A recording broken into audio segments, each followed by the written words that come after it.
All right, what's up? We're back. Sorry about that. I'm good. I got Gal. Look at Gary. It's Gary B. Gary's making my day. Wrapping up the season just ended. Congratulations to the Tampa Bay Lightning, who became just the second team since 1988 to win consecutive Stanley Cups. Congratulations also to the Montreal Canadiens for their inspiring run to the final. And speaking of the Canadiens, thank you again, Jeff Molson and your organization. He's not getting booed. With us for 1 more year. Our plan is to be with you next year to conduct the 2022 NHL Draft in front of a packed house at Montreal's Bell Center. Yes, for the second straight year, we are coming to you not from our customary spot on the floor Gary of the B. NHL Arena. Rather, we are at the studios of the NHL Network. And consistent with the future look at the draft, in addition to our sport and consistent with the future look at the draft, 2021 NHL Draft is being broadcast in the United States by our new partner, ESPN, and the Walt Disney Company. All right. We also welcome another new member You're born America family tonight. Picking second, the Seattle Kraken will make its first. Can you guys, is the volume too annoying for Gary talking, or is it, you want me to lower it and just Over the years, it has changed and evolved. All right, enough with the fucking speech, Gary. One thing has remained constant no matter the name, the format, or the venue. The NHL Draft is where dreams of playing in the NHL, dreams come true. Yeah, come on. Stanley Cup become more real. Congratulations to all of He would never make this speech at the arena because they would boo the shit. He wouldn't get in a word. Relatives, coaches, and friends who helped get those players to this. Dude, Gary deserves credit because of leadership. Gary's been in the same leadership position since 1992. Can you believe that? No, 93. All right, Sabres on the clock. Here we go. They've missed the playoffs the last 10 seasons. That's the longest active play. There's like 6 people in that room. Worst record in the league over the last 7 years. At least they're not wearing masks. I mean, I was kind of weird, everybody wearing the masks. But they haven't fixed the Buffalo Sabres yet. All right, so here's the deal with the Sabres. The Sabres are a mess, right? They got a lot. Reinhart and Eichel are like up in the air right now. Apparently, they're not going to trade Eichel today. They got about 4 minutes to make this pick. No matter which pick they make, yeah, that's the whole staff. Eric's right. They got the 8 people. The thing about the Sabres is that they've been in a rebuild since 2011. And so, I mean, listen, these graphics on the team, best available players, they got Pinelli at 19. They're missing a whole bunch of guys. But they got Svechkov. What's this? Owen Power. Wow, Owen Power. There's like 15 people in there that look like Owen Power. Look at all the people in the back that look like Owen Power. It's like a whole bunch of Owen Power clones. There's Owen Power, right? That's funny. That's funny. All right, so they got Kevin Weeks, Jeff Gorton, Sam Cosentino, and John Butchergross there to give analysis, right? So interesting to see how they analyze the picks. Sabres on the clock. Yeah, it's no shit. But I'm not lying. You saw a whole bunch of you had like Owen Power with long hair. You had old Owen Powers. Yeah, you had like baby Owen Powers. That was freaky. It was like the Eminem video where they all look like him. Or like the Curb Your Enthusiasm DVD cover where it's like a whole city, but they're all Larry Davids, like little kids, old people, young teenagers. Look at this coverage compared to the NFL. You know what I'm saying? Look at this cover compared to Kevin Weeks is great. Oh, here we go. Surrounded by a fair number of fans, Kevin Adams, the Sabres GM, will make the first pick. Now, here we go. You guys want to make it louder? On behalf of the Buffalo Sabres and all of our great fans, we are proud to select from the University of Michigan, Owen Power. All right, Owen Power to the Sabres. Right? All right. No mystery there, I guess. I thought it would have been Beniers, but You can see the height right there. Great head of hair. Says he's going back to Michigan. going back to Michigan. Jeff Gordon, if he was drafted number 1 overall, would you want him in your organization now or to go back to college? What would be your opinion? I think when you take the first pick overall, everything that goes. All right, so here's the deal. I understand the reason that he would go to Michigan. So the Sabres already have good defensemen on the left side. Owen Power can play the right side if necessary. Yeah, I know. Yeah. I like Kevin Weeks, though. That's the thing, is I like Kevin Weeks a lot. Obviously, I mean, I like Gorton, too. Butcher Gross, I mean, I'm kind of like indifferent. He's there. He's been around for a while. I just, you know. Who doesn't overexert himself physically, doesn't initiate. I can't hear this analysis. I'm sorry. So here, you know, I'm going to keep the TV off if that's okay with you guys. I can't. I get so mad when I hear the analysis. So here's the deal with Owen Power, especially if you're a Sabres fan. He's ready. All right. There's nothing wrong with him going back to college. The last number one pick to do that was Erik Johnson in 2006. And he turned out okay. Now, Erik Johnson, if you looked who was picked after him, you'd say, all right, with Taves and Backstrom and Kessel. But I think that you have Dahlin. Dahlin was buckling under the pressure. And you could deny that all you want. Rasmus Dahlin was not able to carry the Sabres. He's already been there for 3 full years. And I never once got the impression that he was carrying the Sabres, that he was there. If you remember, if you go back to the 2018 draft coverage, I even wrote it in the write-up, that he has an issue with an aggressive and heavy forecheck, and that's been his problem in the NHL. It's not about being clairvoyant or anything like that. So I think Power has that advantage over Dahlin, whereas Dahlin could be the pure power play quarterback. Now you don't have to worry about Dahlin carrying the load. He's got someone who could handle that type of. So I'm not saying you have to partner them together, but remember, they also have Ryan Johnson and they have Matthias Samuelsson. So those are 4 really good left defensemen, probably the best collection of left defensemen in the league under the age of, let's say, 22. So this is a good pick for the Sabres. I know some of us cringe compilation. Does Power struggle with the forecheck? Listen, if you forecheck and pressure a guy 80 times, he's going to have 1 or 2 bad moments. But I've never seen that, and I don't know where that. Listen, I disagree. I'm going to put this out right there. I disagree with a lot of the analysts. Okay. I don't read other analyst stuff. I really don't. I don't read their stuff to say, wow, I need to know like something about this guy. I watch it for myself and I tell you what I see. And if I'm wrong, I'm wrong. If I'm right, I'm right. So, there's always shit that, Lambos was bad here. They don't talk about all the bad shit that Edvinsson does. I like I said, I don't like other analysts. I'm not like that, but on a personal level, I just don't read their stuff. I read my stuff and that's it. That's just how it is. And again, I'm not knocking anybody. It's just how it is. It's like you shop at one store that you like. You don't go to the other stores because you're not really interested in going there. So you can't be mad at them. Just you like the store that you go to. I like the store that I go to, which is the Steve store. And so when I watched Owen Power play all his games in Michigan this year, I was never like, man, he really has issue with the forecheck. Anyone who says that Owen Power has an issue with a forecheck, just go back and watch the World Championships where Gerard Allan is like, we need you to deal with the forecheck. And he went from being the 9th defenseman or the 8th defenseman to being the number 2 defenseman. And in some cases, number 1 defenseman. Enough with fucking Seattle, stupid expansion team. But talk about the pick. So here's the thing. Seattle, I think I had Matt Beniers going there in my mock draft. I got to find it. No, it's not it. Here we go. All right, so mock draft, I am 1 for 1. Not bad, okay? I got Owen Power going to Buffalo, and I got Matt Beniers going to Seattle. Jess Rubenstein does a great job at Prospect Park with the Ranger prospects. He lives out in the Pacific Northwest, and he's of the opinion that Dylan Guenther might be a possibility here. So pick is in. I'm not hearing the analysis. Oh, there's Ron Francis. Okay.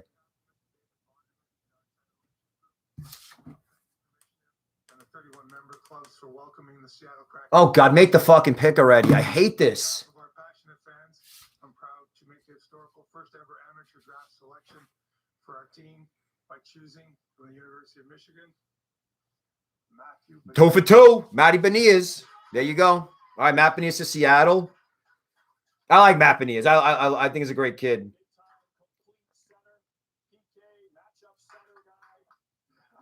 All right, so now we got Devils fans. You invited Luke Hughes. Ooh, I know you guys are thinking about it. All right, so Matt Beniers. What is Matt Beniers off? Okay, let me lower the analysis. Matt Beniers, the idea that he's limited offensively is tricky because he's never really been put in a position where he could play 22 minutes a game and be on the top power play unit, be surrounded with the top wingers and the top defensemen. Even on the NTDP last year when he was in his draft -1, on that team, they had a couple of top lines. So it wasn't like Beniers was the guy that was eating all the minutes. Even though he played at Michigan and he had pretty good numbers, he started out as a bottom 6 guy and he worked his way up. So you got to look at his numbers within context, almost like on a points per 60 basis, specifically at even strength. And Matt Beniers was a point per game guy as a freshman in college, playing anywhere from middle 6 to bottom 6, checking line minutes. So that's why I'm not going to buy into the fact that he can't put up points. When you work as hard as a guy like Matt Beniers, your wingers are going to get open. They're going to find the way. He's going to get the puck to you. You're going to score. You're going to get points. It's that simple. It really is. And you saw what happened to the World Juniors. I mean, he was the hardest working guy on a line with Matt Boldy and Cole Caulfield, and those guys work pretty hard as well. Caulfield works hard to get open. Boldy works hard along the boards, in transition. So I think it's a great pick for them. I just felt, who the fuck is this? Okay. Anyway, so I think that it's important to look at how the Seattle team is building. Right, you have that centerpiece franchise cornerstone guy in Matt Beniers. He's not going to be a superstar, right? But look at Jonathan Taves, right? When Jonathan Taves was available for the 2006 draft, you heard the same thing, right? Intangibles, leadership, two-way play, face-offs, locker room, coachability, all that stuff. And Taves has had a couple of 60, 70, 80-point seasons. Not one of 80-point, but he has a couple of 60, 70-point seasons. And he's won cups. So this is the kind of player that you're going to win with. I know it sounds cliche, but I'm a big fan of Matt Beniers. So good pick for the Seattle team. And then we're going to move now to this is tough. We're going to move over to Anaheim. And Anaheim right now, they got Jamie Drysdale and Trevor Zegras as the two building blocks, right? They got a couple other guys, right? They got Jacob Perreault. They got Braden Tracy. Didn't have that great of a season. Who am I forgetting? I guess I should have my little trusty chart here. But yeah, Zegras, Bogru, Braden Tracy, Jacob Perreault, Sam Colangelo. I think they have to make some changes too because they've been rebuilding now for, I want to say, 3 years. And with Drysdale and Zegras, that's a great start right there. And they're already in the NHL. They've both been in the NHL for a little bit last year. So with the Ducks, I don't know. I think William Eklund, the only thing is, like, he's not, if you worry about his size, like a line with Zegras and Eklund on the same line, it's not a lot of size. So maybe you're looking at a guy like Mason McTavish here, who's a finisher through and through, and Zegras getting him the puck. There's your lethal. So I think my mock draft, I had William Eklund, but I'm thinking a little bit of, like, one of the shooters will be there. I think it might be Dylan Guenther. It might be Cole Sillinger. It might be what's his name? Kent Johnson. But the Ducks, they have a history with the defensemen, don't they? And they'll draft, especially Bob Murray, Martin Mann. They've been together for a long time. So we'll see. But yeah, so far so good. 2 for 2 on my mock draft, so I'm happy with that. But as far as the first 2 picks, I mean, listen, if Kent Johnson goes here, that'll be a record, I think, for any sport. Can you guys think of a draft that had each of the first top 3 picks coming from the same program? I can't think of that one. So I know Devils fans are a little nervous right now because what if the Ducks take Luke Hughes? Do you know how pissed those fans are going to be in New Jersey? All right. Anyway, I hope you guys are having a good time. I'm exhausted. I mean, I want this to end. So all these commercials and the thing.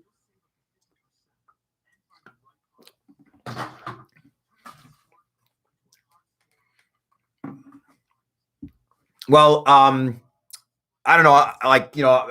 Usually they have the ticker up. What's up? Order Pimpin', what's up? You mad? I'm talking shit about the Devils. Are you mad about the Luke Hughes thing?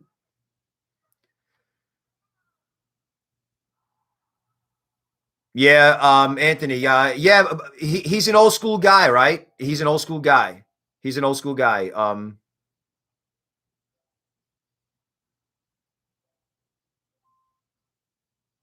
I don't know.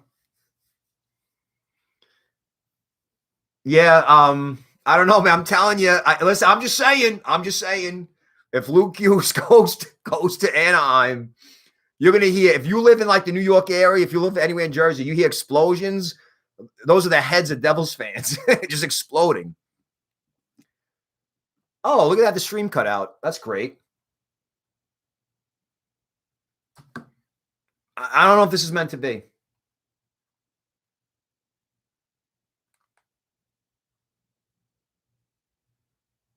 I don't know if this is meant to be, guys. My stream literally cut out.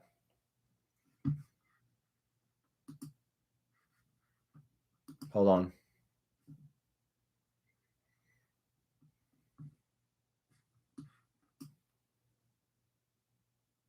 It's still commercials? Here we go. Oh, I could watch the NHL draft in Serbian. That's interesting.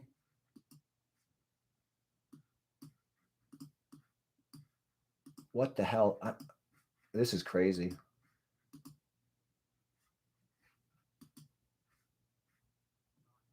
All right, still ads. Here we go. Oh, they got the weird chair.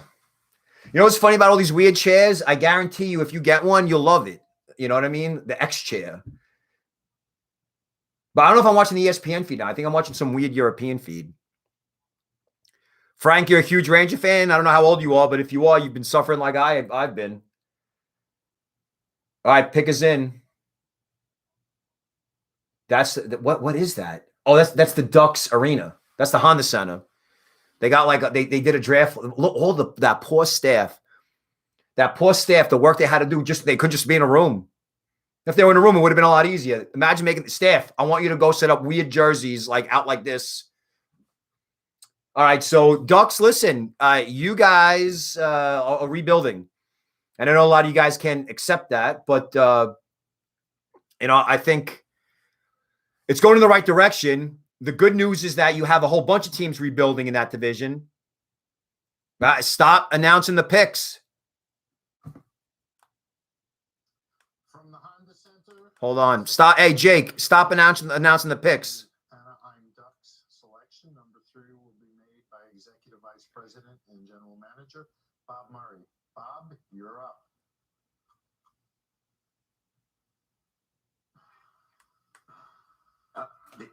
The Anaheim Ducks are proud with the 3rd pick of the 2021 draft.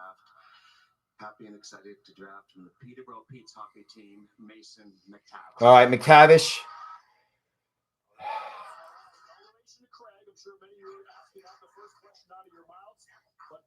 All right, so this is I did not have McTavish going 3. This is recency bias. This is based off the U18. So you got a situation here where a kid, now he played pretty good in Switzerland. I'm not going to lie. He played really well. Yeah, Jake, don't do that anymore. You got a really good shooter, a guy who he's got like Cy Young numbers in the OHL. He wasn't a top line guy when he played in his 16-year-old season. That's because Peterborough was really deep. So he's got a lethal shot. The issue that I have with this pick is that they've got a bunch of shooters already. I mean, I don't really have an issue with it as much, but I'm worried about the recency bias. Is the Mason McTavish that we saw at the U18s playing in front of all those scouts, is that the kind of play that he is? Look, they're showing U18 highlights. There it goes.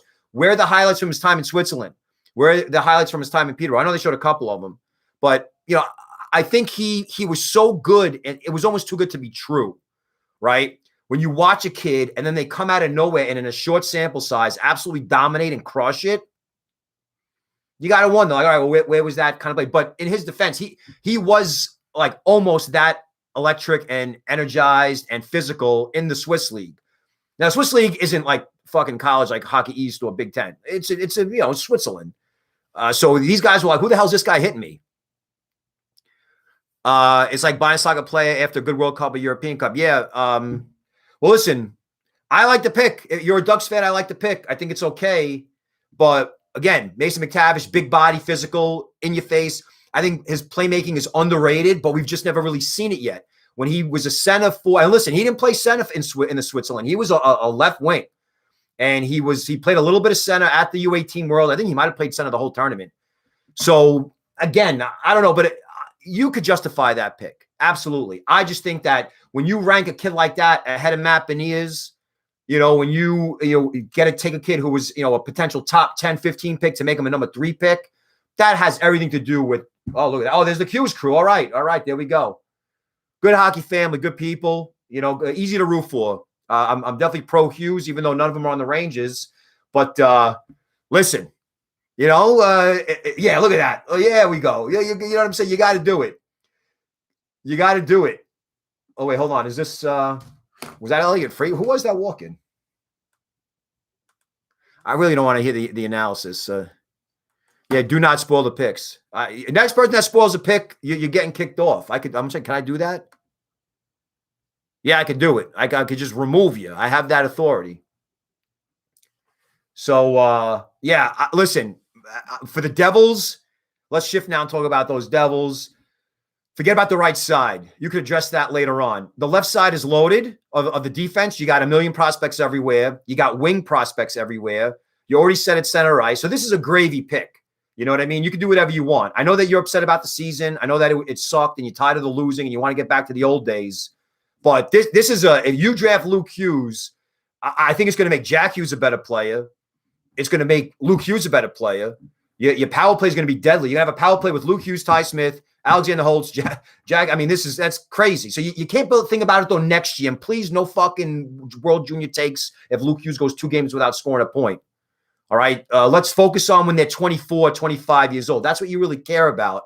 I know a lot of you guys can't wait, but I'm telling you, if you look at some of their top prospects, Holtz had a decent year. Nolan Foote is a stud, by the way. Yeah, what a fantastic trade that was by getting Nolan Foote, I think, and a first for Blake Holman. All right, they got a cup out of it, but for the Devils, that's a fantastic pick.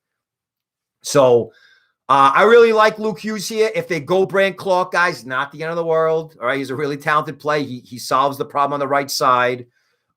It's going to be basically a situation where is this a player and a fan base influencing a pick and influencing scouts, or is this scouts influencing a pick? Now, the Devils will say all the right things and say, no, we did our homework, whatever, but you got to sometime, like if you don't draft Luke Hughes, it could really come back and bite you in the ass.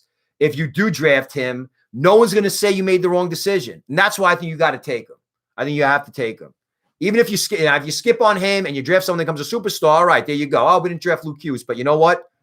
I think that it just makes the most sense to me. It really does. Not just because of the Hughes connection. You're looking at all the Devils defensemen. A lot of those defensemen are not playmakers, okay? Masul, Akhtuk, is Ball a lefty or right? I think Ball is but like not a whole lot of playmakers, right? You have a couple that are there, but to me, you got Ty Smith, Luke Hughes, or Ty Smith, Brandt Clarke. Here we go. The executive vice president and general manager, Tom Fitzgerald, will make the 4th selection in the 2021 NHL draft. Tom, the floor is yours. Don't make a speech. Just make the pick. Everybody here finally live at the Prudential Center. Make the pick.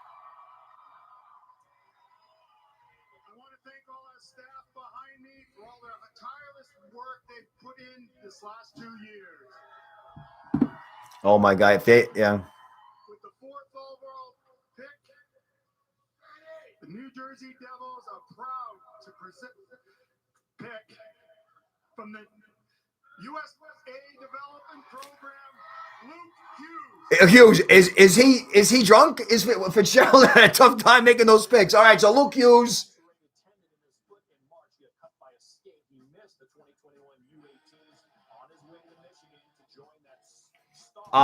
Yeah, listen, a lot to like about it. I'm a big Luke Hughes fan. The idea that Luke Hughes is a lesser version of Quinn Hughes, I don't believe it. Look how freaking happy Jack Hughes is, man. That's a big deal right there. That's a big deal right there. It's good for the family. Now they got to deliver. But I'm happy for them. Listen, Quinn's like, get me out of Vancouver. Look at Quinn Hughes. Well, Jack is going back. And the thing is, the Hughes is that they got New York roots too. The father's from Long Island, And so I think it's great. I think the thing is you got the size and you got the speed. And Luke Hughes was not a bad defenseman. This is a key thing for Devils fans to realize too, is he played on the right side most of the time on that top pairing. So Aiden Hershuk was on the left side and Hughes was on the right side as a lefty. And it seemed like on his off wing, he was just more decisive, more dynamic. His shot is excellent. He's got a powerful shot. It's accurate. He's a hard passer. When you watch them, watch New Jersey office, couldn't do it. Do it, man. Cooper Canucks fans will kill me. But hey, you know what? It's a dog-eat-dog world. The NTDP is always a special program for me to watch. Just a lot of good people in that program. The people, not just the players, but the staff too. So I think when you have a guy like Luke Hughes now and Ty Smith, offensively, you could, and now the competition is going to be stiff though. All the rest of those defensemen, then you got a lot of left defensemen. You're going to probably have to make some trades, and you don't really have a whole lot of control over them because a lot of them are going to be in the AHL soon. And the problem with that is a lot of those defensemen are going to be in the AHL. You're going to have guys that are going to be forced to earn bottom 6 minutes, so bottom pairing minutes, and they're going to be pissed about that. So, how far are the Devils? I think they're about 2 years away from challenging for a playoff spot. In 2 years, Jack Hughes will be one of the top players in the league, at least close to it. So Luke Hughes, I mean, the stylistic comparisons to Quinn are there. They really are. And I know when I said that, Canucks fans got so mad at me because, how dare you compare anyone to Quinn Hughes? I watched Quinn Hughes play when he was 16 and 17 years old. Same player, same style. Go watch them when they play in their yard and everything like that. That's a big freaking entourage right there. This is great. I like this better than the draft. When they go to the draft, where you have all the, just the 4 people in the stands. This is how they should do it, like the NFL and the NBA. Have the kids at home with their crew, and it makes it, but it adds a nice personal touch to it. So, all right. So, congrats, Devils fans. Listen, we talked about it for months. We did, and it worked out for you great. You got to thank Seattle, and you got to thank Anaheim for not taking your boy. So now we're going to transition to talk about the Jackets. Obviously, you guys are rebuilding, man. And I know that it sucks to hear because you had that great postseason series win against Tampa 2 years ago or 3 years ago. The same thing with the Maple Leafs beating them. But you got to make some changes. Really, really got to make some changes. I think Edvinsson is the pick here. I think that, with Kekalainen and his thing with Europeans, that everything is Euro this, Euro that. I understand why. He's European. Billy Saren is European. Edvinsson, you trade Seth Jones. You want someone like a Seth Jones. None of the other defensemen left to like Seth Jones. But Edvinsson, best case scenario, he could be like a Seth Jones. He's just not as calm as Seth. Seth Jones is a calm, poised, calculated guy. Edvinsson plays at like a really fast speed sometimes too fast. And you want to see him kind of slow it down a little bit. Not really as much in the neutral zone. I'm talking about chasing and structure in the defensive zone. So, I think that I don't think that he lacks hockey IQ, Frank. I think that Edvinsson is just, you read the articles about him. They talk so glowingly about him and how mature he is. His dad is a cop. His uncle are all cops, right? And that's fine. He's a mature kid. But I'm looking at it again, I asked the question, why wasn't Edvinsson the number 1 on his junior team? You're going to spend a 5th overall pick on a kid. Why was he not the number 1 defenseman on his junior team? Why was he the number 3 or the number 4 on his junior team? And so I could be looking into it the wrong way, but that to me, oh, here we go. The pick is in. Hey, JD, welcome back, JD. Happy for JD. Stupid say that freaking ruined them. Gary's still talking, and they muted him. All right, so I think it's Edvinsson, guys. Oh, Rick Nash. On behalf of our ownership group, led by John McConnell, our staff, coaches, and players, I want to thank all the great fans here tonight at Nationwide Arena. Thank you. Fifth line, it's great to see you again. To make our first pick in the 2021 National Hockey League Draft, All right, here we go. to introduce a great and longtime fan of the Blue Jackets, an Ohio guy. I hate when they fucking do this. Just Of the Ohio State Buckeyes, and one of the best broadcasters in the business, ESPN's own Kirk All right, so Curb Herbstreit's making the pick. It's better than the owner's kid. If any owner that makes the kid make the pick, I with this pick, I select this guy. I know how the fifth line can get fired up, and some great memories in that arena. I get back as often as I can, and looking to get back to even more this year coming up. But I know it's great to have you back, part of the organization, helping us.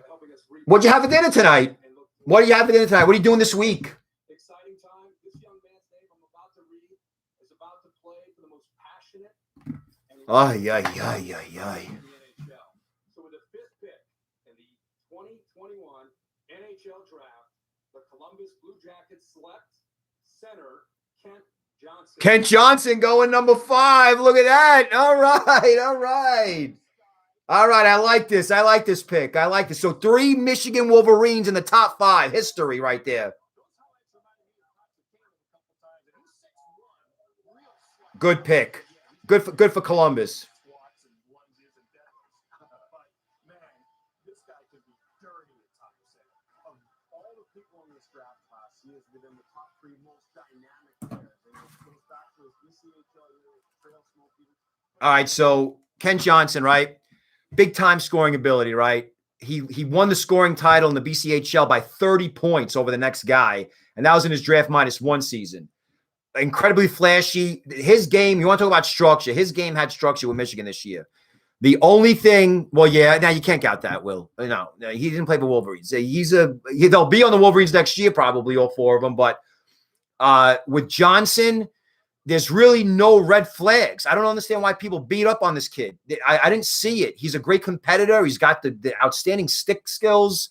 He's got a fantastic finishing ability. I mean, I love the kid, and I had him ranked number 4. So right now, 3 of my top 4 are gone. The only guy that was I had Eklund number 3, and I had McTavish number 9. So they're gone. But listen, with the Jackets, you need pop. You need guys who like pop off the screen, right? Pop on the ice. Guys with like excitement and excitability. And yeah, you got some pretty good prospects in. Kirill Marchenko and Alexander Texier, and all those guys are fine. But to me, Johnson is probably going to be the guy that drives that bus. He just controls possessions. He's got a great stick. You watch him in the cycle. Remember that I talked about that one time where he was actually, I can actually show you what he did. He was circling on his forehand around towards the point, and he was going like this to the defenseman because he wanted the defenseman to curl around his back like a give and go. Or like kind of like a backdoor play. And I'm like, that's hockey IQ right there. That's hockey IQ. So, if I'm going to rank a kid number 4, I got to give you reasons why. And that's one of the reasons why. He's a really smart kid. So, Burt's Bees, I can't believe Eklund is falling. I can. His size is always an issue. So now we got the Red Wings on the clock. The question is, do the Red Wings take a wing? And he has not played center. He's a wing. Do they take a wing, no pun intended, knowing that the strength of that organization right now, in terms of the forward ranks, is not center ice, it's the wing itself. And they just drafted Lucas Raymond, who played in Sweden, like William Eklund did this year. So yeah, you got Edvinsson there. Do the Wings really need another defenseman? They really don't, but he could be number 1 on their board. I mocked the goalie Wallstedt to them. And the only way that I could think or see that the Wings not take that goalie is if they use hope that Cossa's around with that second pick, or if they are going to attack the goalie position with their zillion other picks on day 2. So I'm okay. I'm okay with the whole. If you want to take Eklund as a BPA, that's fine. There's nothing wrong with that. It's just you really need a center, and Mike Rasmussen hasn't hit yet. So, Jake, you want to see Wallstedt go to LA? They could make that pick. I know John Hoven's always said that the Kings, the Kings won't take a goalie with the first round or the first pick. So I don't know. We'll see. Oh, look, it's flex paste. All right, so I got my draft guide here. I'm gonna look at try to have what's in alphabetical order. So Detroit, right? Look at that prospect pool. What do we got? We got left side of the defense. If you're looking at Edvinsson, you're looking at Lindstrom, William Wallander, Emil Vero, Anton Johannesson, Jeremy Isaac, Sabrango, Cuckinsalo, Kyle Coyne. That's loaded. Right defense, Mo Sider, Alex Cotton, Andy Tuomisto, Gustav Bernlig, White New Power, Seth Barton. Loaded too. Not as much as the left side, but still loaded. Goaltending, not so much though. Jan Bednash, Victor Bradstrom, Philip Lawson, Carter Guylander. I don't know about that guy. Centers, Chase Pearson, Joe Valeno, Teddy Niederbach, El Masada Blum, Otto Kivimaki, Ethan Phillips. Good prospects. A lot of B-level guys there. No blue chip elite guy. Right wings, not very good. Giovanni Smith, Ryan O'Reilly, Sam Stang, and Keenan Draper. And Keenan Draper was the nepotism pick. So right wing is the need. I think I wrote that. So if you want to say that we could play William Eklund at the wing, but Dylan Guenther is probably the best right wing available right now. Okay, so Guenther I got ranked number 7. He's my number 1 right wing available. After that, I got Fabian Lysell. So with Yzerman, he might say, "Hey, we'll have speed. Go ahead and draft Lysell. Pick us in for Detroit. Let's see." I like Owen Power's grandma. She's cute. She's so happy. Yeah, her grandma. I got her grandma. There's a ton of Owen Powers there. That's hysterical. The dominant gene. Someone's got the dominant gene in that family.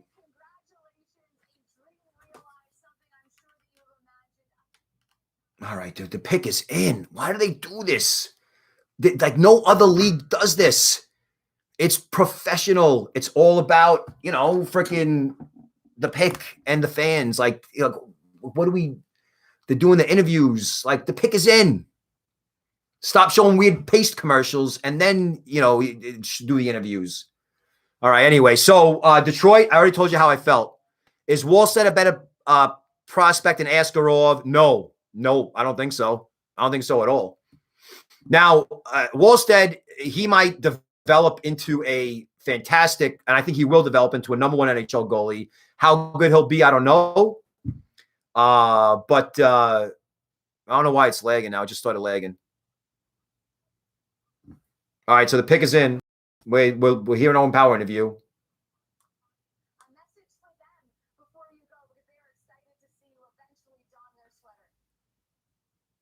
It's not. Listen, these announcers don't have an easy job. I don't want to beat them up. I know they don't have an easy job, but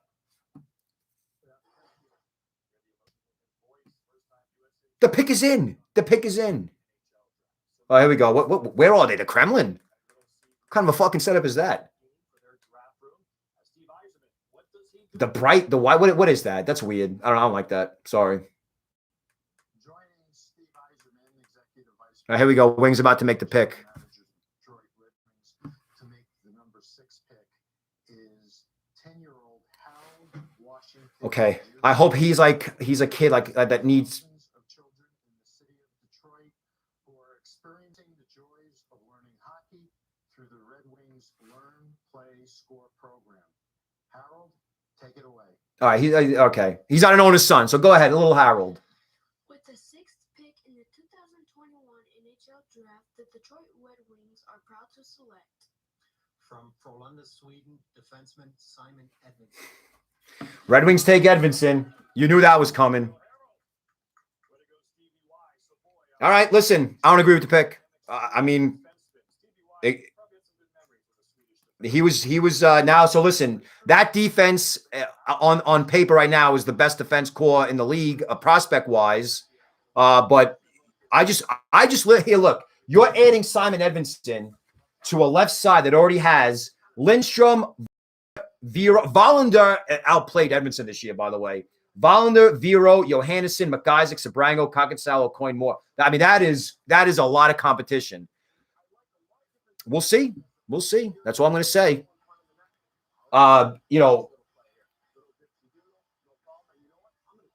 Yeah, show the U18 world. You know what the score of this game was? The score of this game was like 12-1. And they're showing Simon Edvinsson here. He got trucked. All right.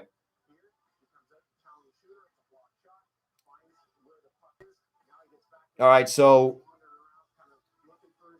hold on.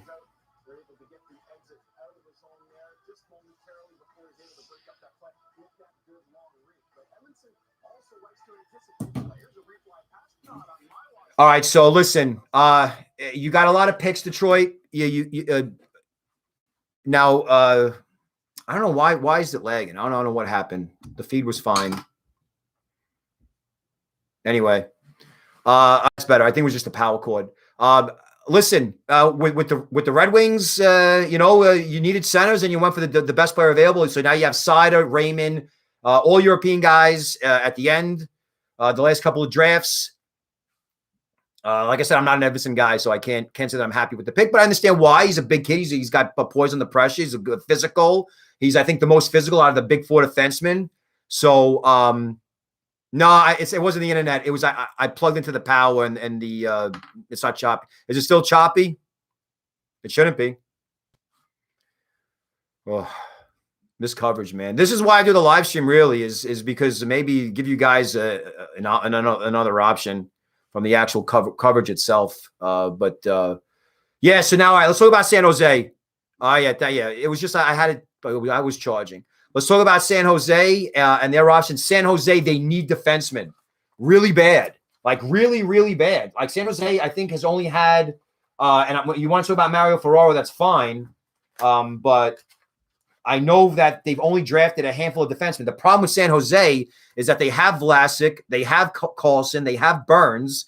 They're all 8,000 years old. They make $8 billion and they're ineffective. So now you have to figure like, what do the Wilsons do? Doug and Doug Jr.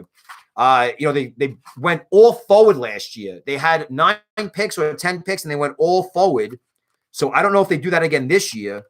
But listen, Dylan Guenther's there. Hold on, I'm trying to get my San Jose depth chart. All right. So San Jose, yeah, this is San Jose's depth chart on defense. See that? This is all they got in the prospects. That's it. Look at all the forwards they got. Defensemen, forwards. All right? They need defensemen. And it wasn't I'm not just like pulling shit out of my ass. Like I mean it. Like they literally do not draft defensemen. And I had the paper somewhere. I don't know what I did with it. But I think in the last like 4 or 5 years, they've drafted only like 6 defensemen. And so it's a problem. So that's why if I'm the Sharks here, you look at some of my best plays available. I'm sorry, my papers are like all over the place. Best plays available, William Eklund would be number 1. I would say my best player available is Cossa Lamos, but I understand why people don't like him. That's fine. Brandt Clarke, the right defenseman. Erik Karlsson comparisons, or at least I've seen them. Brett Burns comparisons. Brandt Clarke might be the pick here. In my mock draft, I'm all over the place, guys. I apologize. I don't know who I had in my mock draft. But in any event, I think that you're looking at a defenseman here. You're looking at either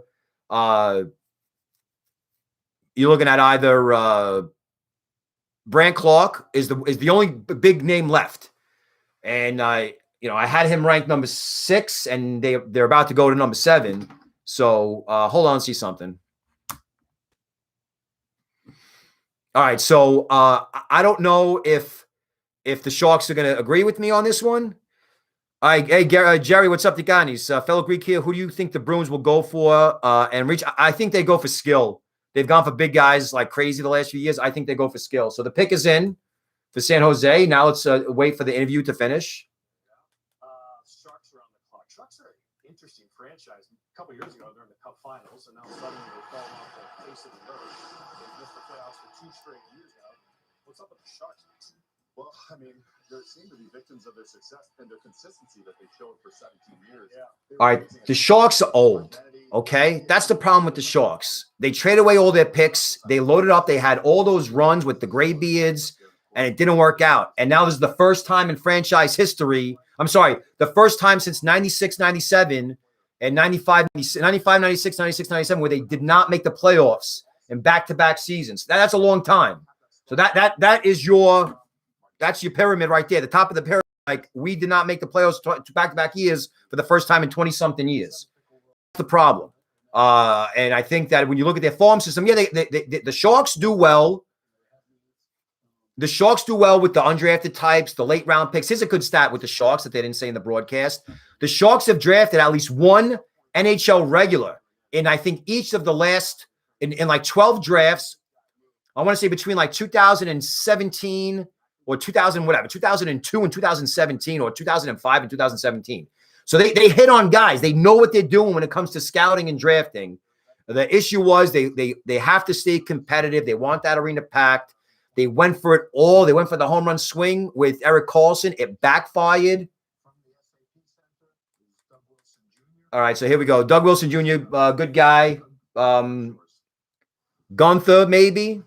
The San Jose Sharks are proud to select from Djurgården, Sweden, William Eklund.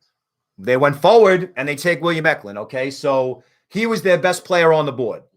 That's why they drafted. This is not a need pick. This is a best player available on the board.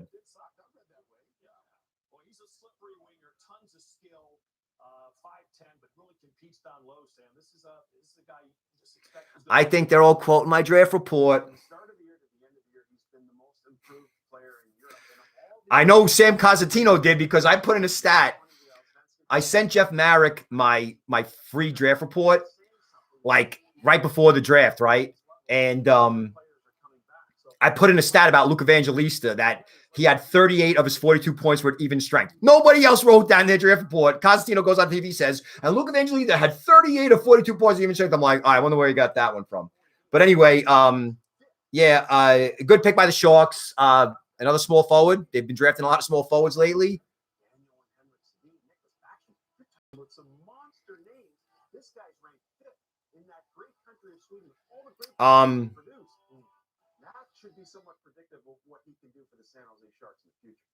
Because Edvinsson just turned 18 4 months ago. He turns 19. So maybe, Does age make a difference when you so now it looks like, so who's slipping, right? Who's falling? It looks like Brandt Clarke is.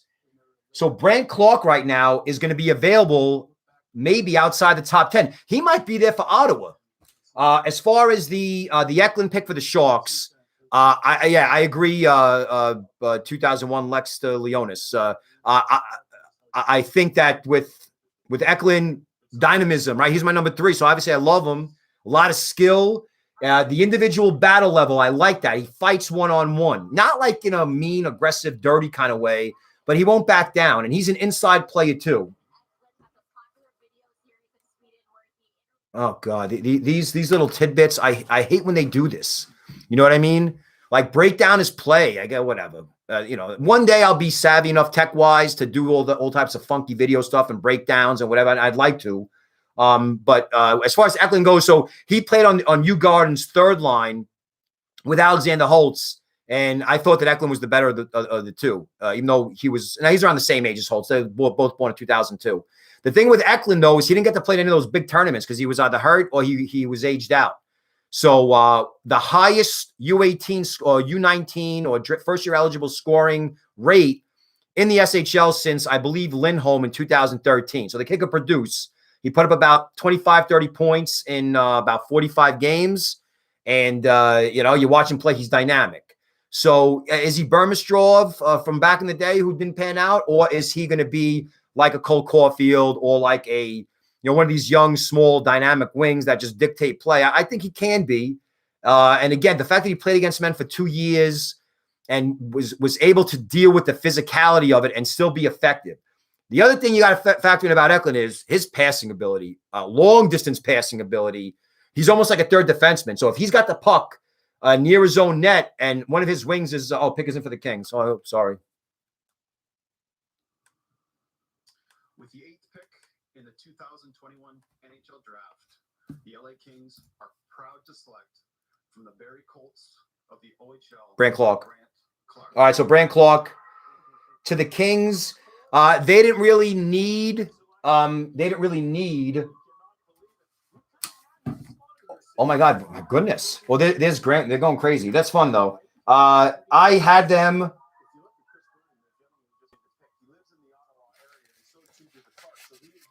All right, so the Kings. Actually, right defense. Here's the thing with the right defense with the Kings. Look who they have: Brock Faber, Sean Dursey, Jordan Spence, Helga Granz. 3 of those guys are playmakers. So no guarantee there. And Brandt Clarke is a right defenseman. So I like Brandt Clarke. I think he went to Slovakia and he was a difference maker there. Not right off the bat, but it's not easy for a kid from Ontario to go to Slovakia at 17, 18 years old. And you're in a new culture, new different language, new surroundings. And it was pretty seamless. First couple of games were, I wouldn't say rough, but he was making some very aggressive decisions. Here we go with the friggin' U18 highlights. What else is new? Shows playing Slovakia. And there are some things in his game that are really subtle. It's just a little bit of a subtle movement here at the line. What do you have to do? The biggest thing to be able to do here is just get the puck, dude. And so if you're making passes, yeah, you want to set up somebody else there for them to be able to do it. But I like shoulder turn. No, that gets the defender to fight. It doesn't have to be a hard shot. It just has to get through the net. It creates all kinds of havoc. A couple of shots later, it results in a goal. But he does that extremely well. All right, so now Brandt Clarke, what does he fit with the Kings? Listen, the Kings are loaded at every position. They have outstanding forward prospects. They have outstanding defense prospects. Now look, what are we seeing, guys? We're seeing the goalies slip now. So now the goalies are both out of the top 5, and we're only 2 picks away from them being out of the top 10. So I'm really surprised at this. I'm really surprised, unless their scouts saw some things with Cossa and with Edvinsson, with Wallstedt. I thought the Kings maybe could have used the goalie here. If not, maybe trade the pick. They definitely didn't need Brandt Clarke. So we're seeing, if I'm looking at the top picks, it looks like Kings went BPA, Sharks went BPA, Wings went BPA. I would say that Columbus definitely went for need because they need help everywhere. The Devils went BPA. The Ducks at 3. I forgot. The Ducks at 3 took McTavish. They took that was kind of a need, a little bit of a need. And then of course Beniers. How far do I think the goalie's going to fall? Well, it looks like you're going to have both in the top 20. I don't think they'll go lower than that. It all depends. Brandt Clarke is an awkward-looking skater, but he makes up for it by having a brilliant hockey IQ. It's that simple. So he's like a puck distributor. He's an on-ice general, commanding presence, great enthusiasm. You saw how he reacted. He's like that that was the funny thing I saw in Slovakia. I said this on a podcast. Was how Arizona on the clock, by the way. Was when his Slovakian teammates were scoring goals, this guy was like they played with each other for 10 years, like they were Minnesota high school kids. So it was good to see like that. So he's got that energy. He could be physical, not like overly physical, but I think a guy like Brandt Clarke is a guy that is, out of all the playmakers they have on defense, that Brandt Clarke can be the guy who really settle things down. Helga Grange is a project. Jordan Spence is on the size. So I guess I could see from that sense, but it's still a BPA pick, and definitely not a need pick. So maybe that's the trend we're looking at, right? Buffalo also went BPA. Buffalo didn't need a left defenseman. So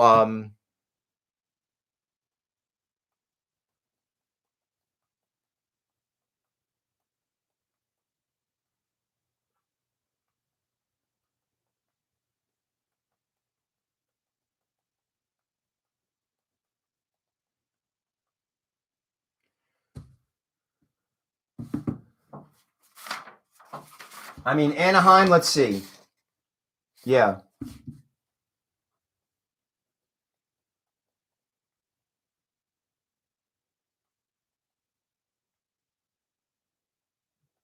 If McTavish is a left wing, if that's the intent for Anaheim.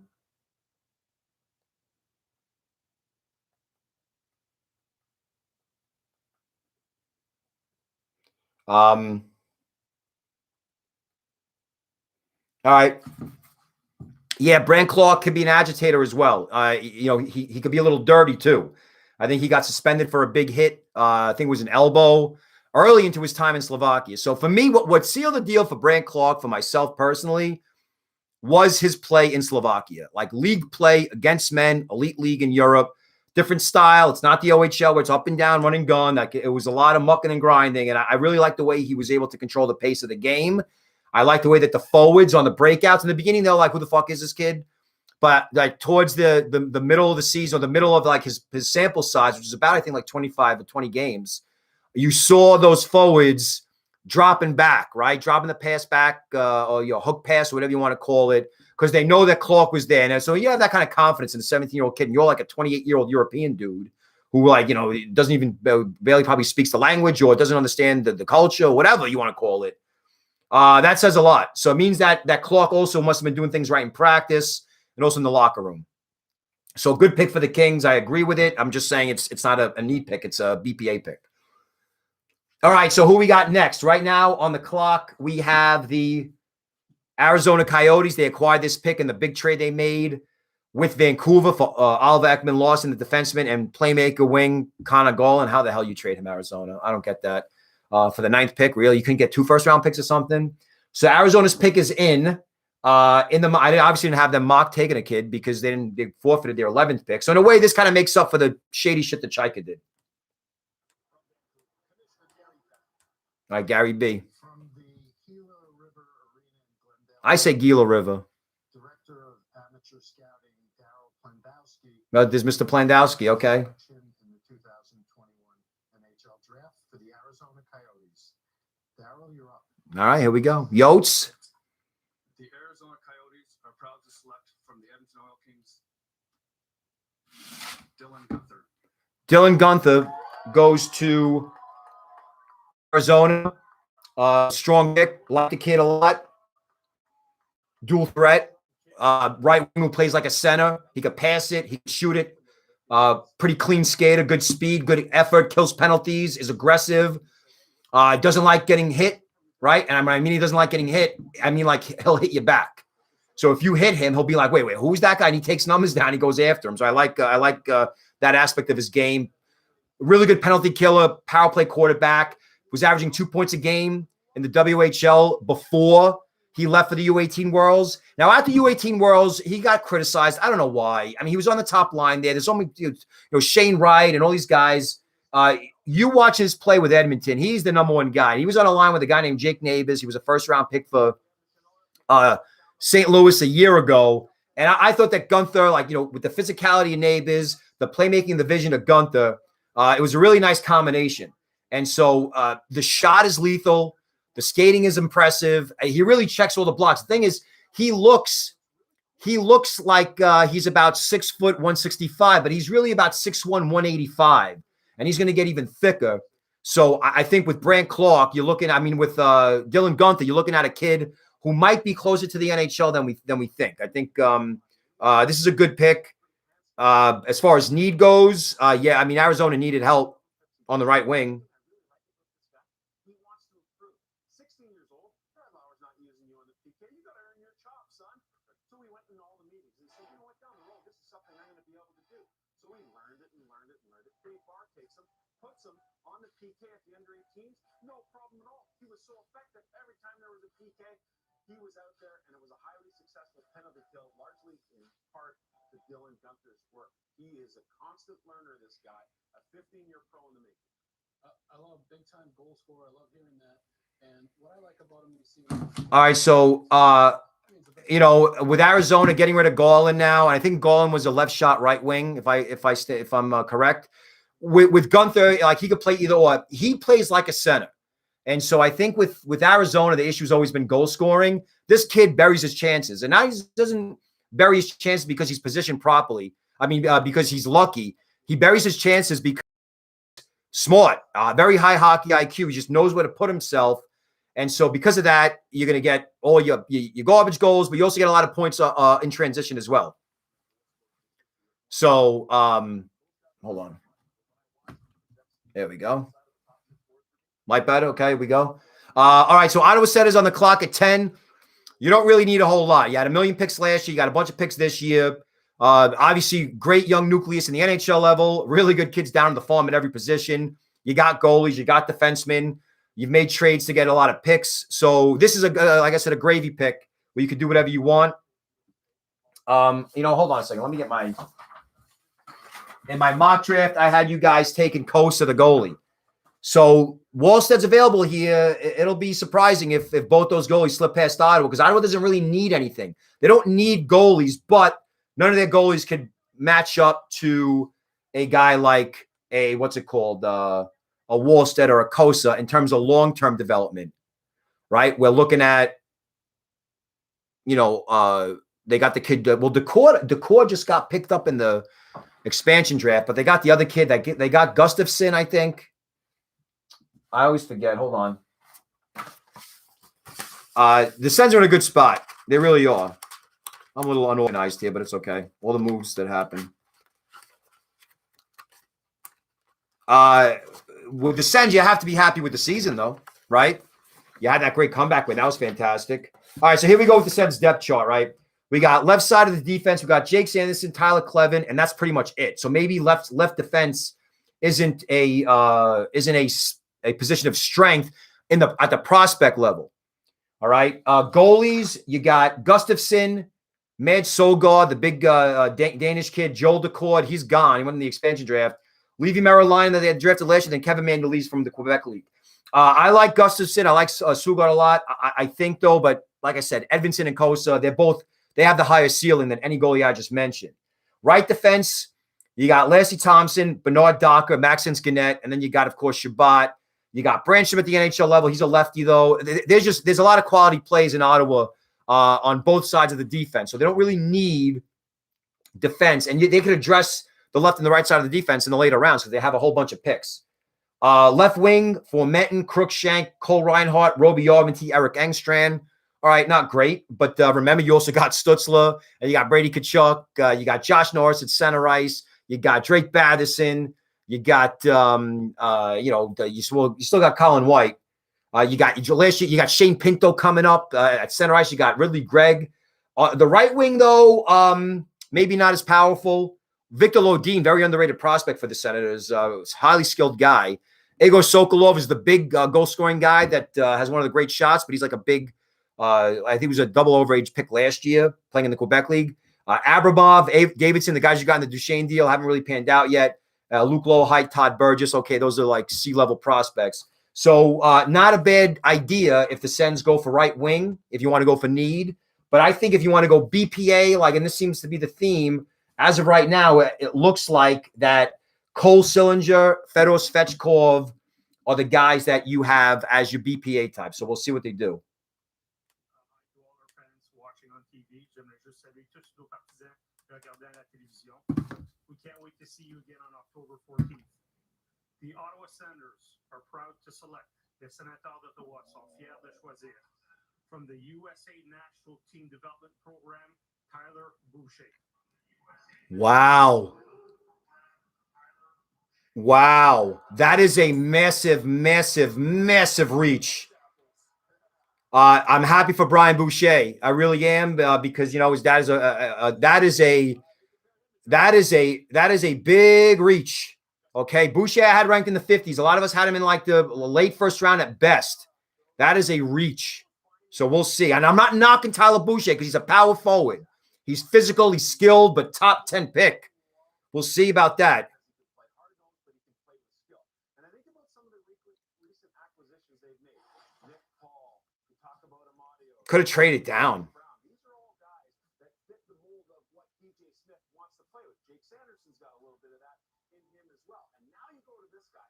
It's a bit of a reach because he was hurt for a good chunk of the year. No, it's a reach because the analysis, my God. No. Okay, so Tyler Boucher was a middle six wing on the NTDP. He was not the top line wing. When that whole team was healthy, Boucher was a physical trucking, in your face, nasty, mashing kind of a guy with skill. Like he could stick handle too. So like maybe not finishing skill, but he could dominate a possession off the cycle, enter the zone cleanly. Good skater as well, and he's got the size, about 6'1", 195, thick, solid kid. But he was hurt for almost all this season. He played in 15 games, and I might have hurt the team. But you're drafting a kid in the top 10 that wasn't even a top-line player on his own team. So what you're doing is here, this is a Tom Wilson, all right, potentially. This is a smartest guy in the room kind of moment for the Ottawa Senators. And if you're a Sens fan, you don't like this pick, you have every right to not like this pick because I can't see, unless they had inside information, I can't see multiple teams having Tyler Boucher in their top 10. And again, I'm not knocking the kid. He's a strong prospect, but he was ranked nowhere near the top 10 in any ranking. So the Sens could say whatever they want. This is a reach. And the fact is that you passed on a lot of, now the Sens, they could do whatever they want. But this is something that when you draft for need at this spot, you got to trade down. If you're going to draft a physical kid, you got Cole Sillinger that was there too. Cole Sillinger plays the same game. All right. Obviously, he's not as good of a skater as Tyler Boucher, but he's more skilled than Tyler Boucher. So I guess you could call this a need pick because this was not BPA. This was it's a strange pick. It was one that I was not expecting at all. But again, I don't want to knock. I'm not knocking the kid. I'm not Brian Boucher is a great guy. Not knocking the kid. You got to admit though, like this is what we do. Like we talk about, we all make rankings, and no one really had Tyler Boucher in the top 10. So this is interesting. I think he could definitely make the Sens a better team. He's like an Alex Formenton, right? And Alex Formenton is a big physical, fast kid. So they're similar players, but. I think the Sens want to become that tough team to play against. Listen, good luck in that division because now you got to deal with all that physicality. You got to deal with Brady Tkachuk. You got to deal with now Boucher, Stutzler hits, Tyler Cleveland, Sanderson coming in. Pick us in for Columbus at 12.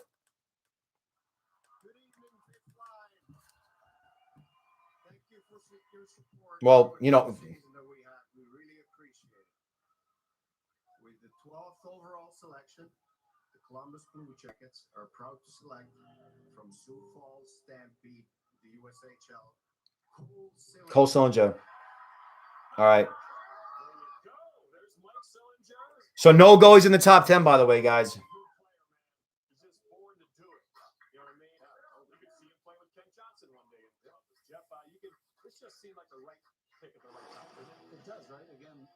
So Kent Johnson, Cole Sillinger on the same line. You're looking at arguably the best stick handler in the draft and arguably the best wrist shot in the draft in Sillinger.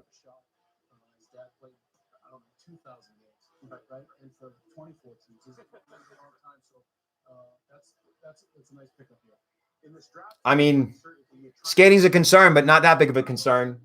Sons of NHL players. We just saw that pick with Boucher. Now we're seeing the pick with Sillinger.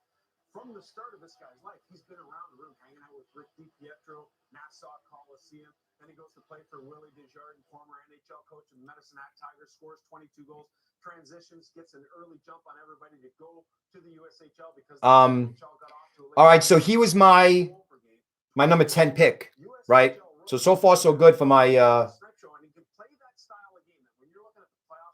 hold on, I'm trying to tweet these out. He's got the goal scoring ability to do it and probably do it in your top 6. No question. Got 2 brothers. All right, so you're looking at oh God, here we go. So now you're looking at Columbus, their rebuild. If you want to look at their prospect depth chart, they're going forward heavy. They're not concerned about defense at all. If they address defense, and remember they have multiple picks, so they can do whatever they want. But it looks like Columbus is. I don't know where the hell my Columbus report is. Here we go.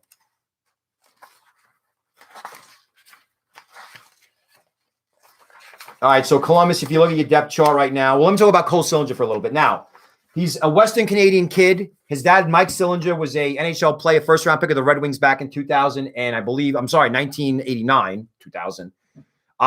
So Cole played for the Medicine Hat Tigers in the Western Hockey League. He was a high WHL draft pick. So since a very young age, he was well-known and notable. And then he's one of the best rookies of the WHL in his rookie season of 2019-20. Strong kid. He played at some of the international tournaments for Canada, killed penalties, could play center ice, could play wing, but mostly wing. So because the WHL season shuts down, he goes to the USHL and plays in for Sioux Falls. And right off the bat, he just torches the league. I mean, we're talking about almost a point and 3/4, a point and over a point and a half a game, basically.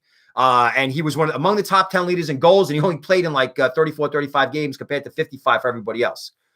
So what you get with him is, like I said, you get physicality, you get two-way play, you get the scoring, one of the best wrist shots in the draft. The issue with him has always been skating because he's like an upright, clunky kind of a skater.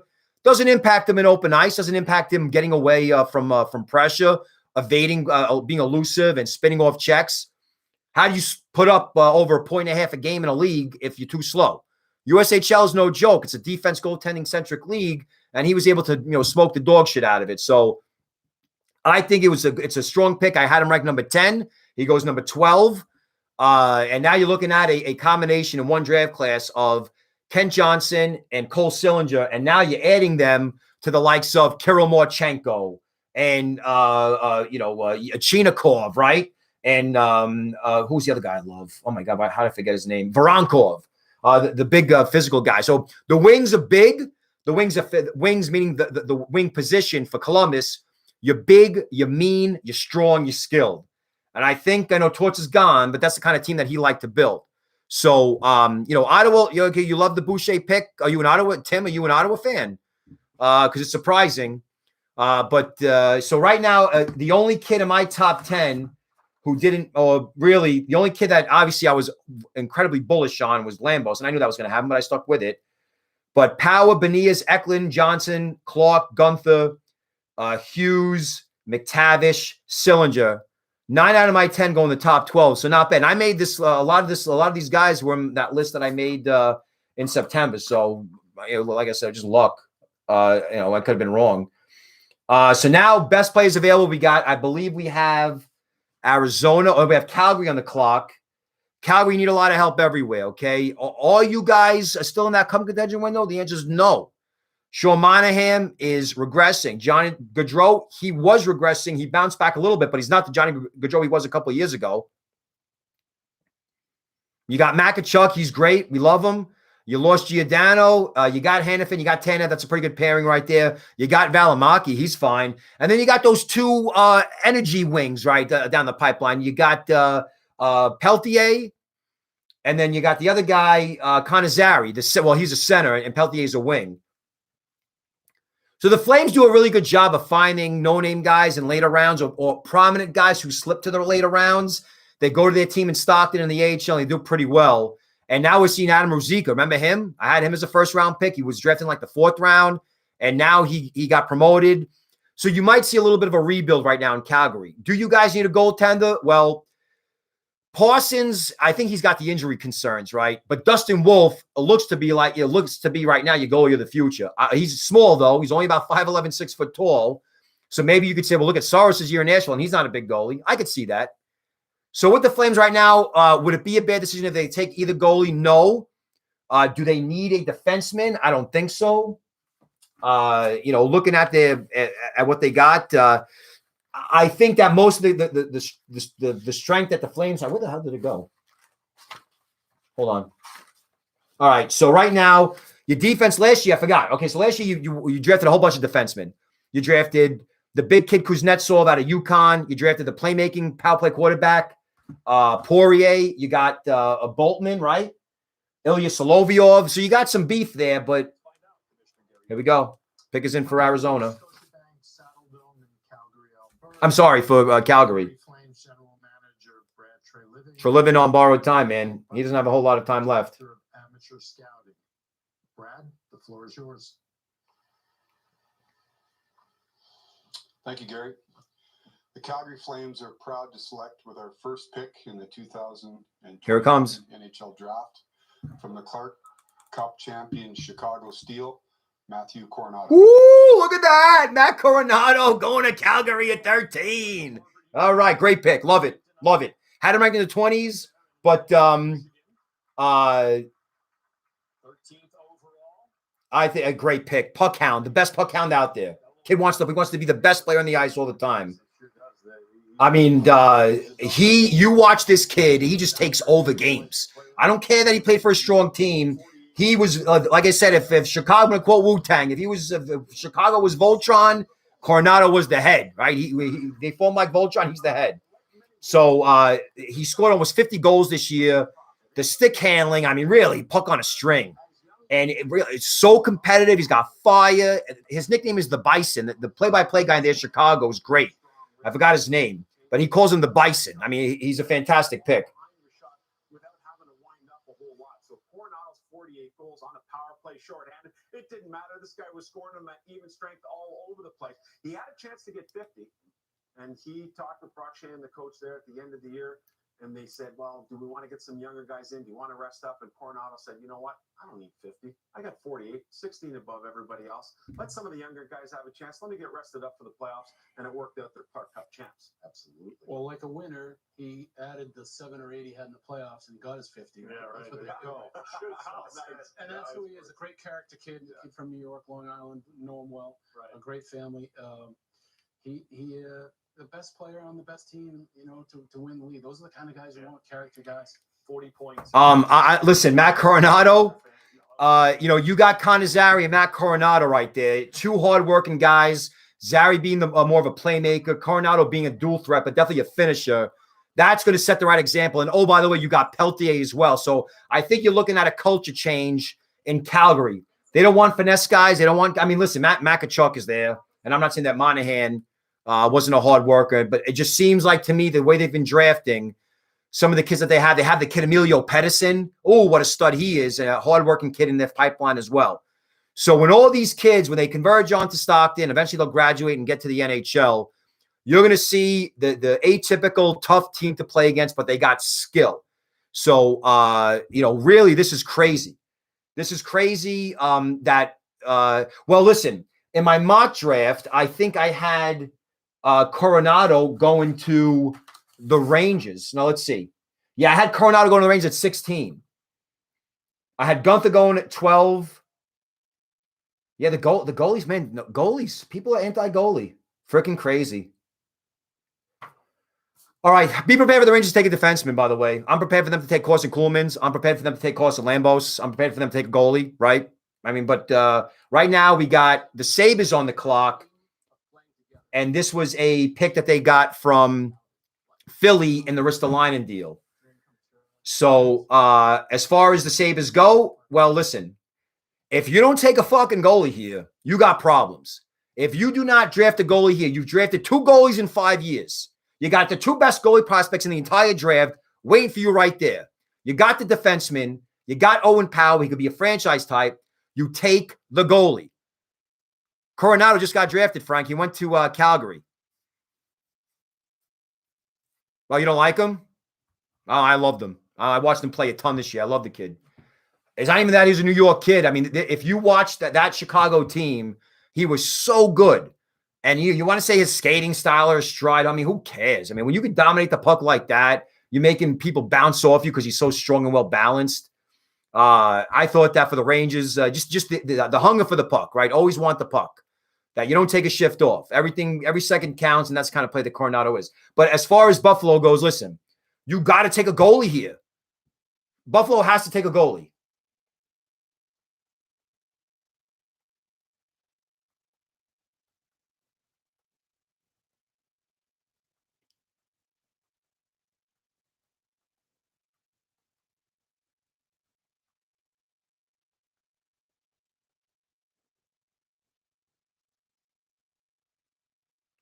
So if the Sabres don't go with goalie, maybe, listen, the top plays right now I have available on my board. I got Fyodor Svechkov, the Russian center.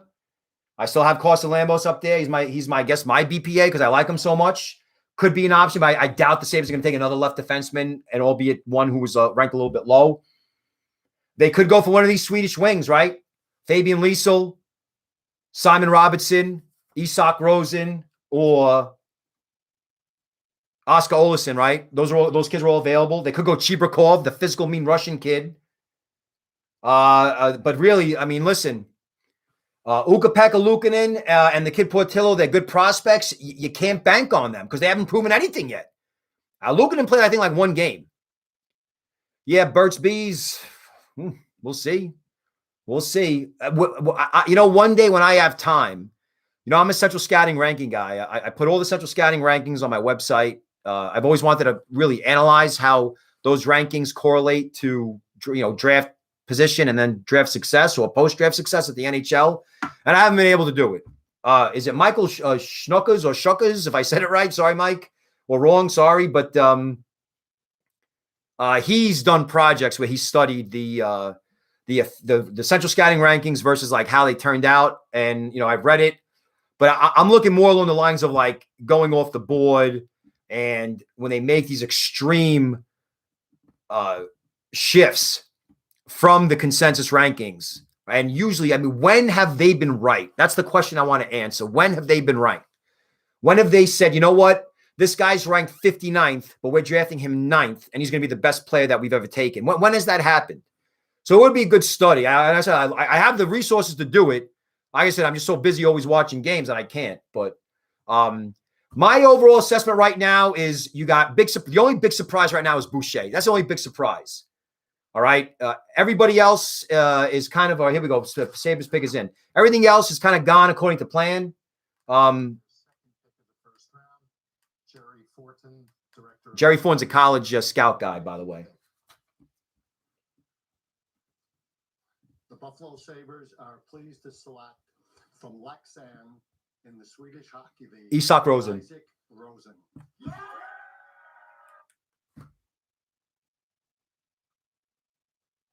All right, good pick. You didn't need him.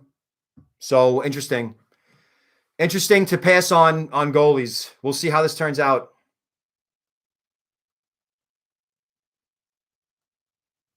I like it, I guess, but they love Sweden to take Isak Rosen over Lysell and Robertson. We got to ask the question why.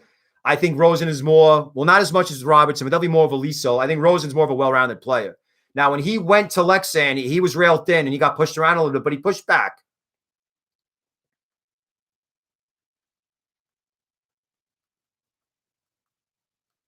Similar to Peterka.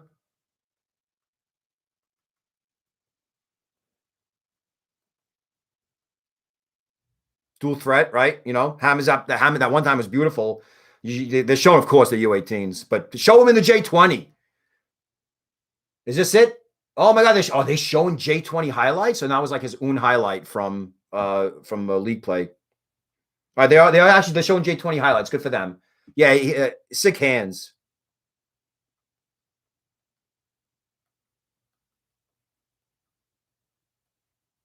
So, guys, it's BPA. There's a need is not. It's not about need.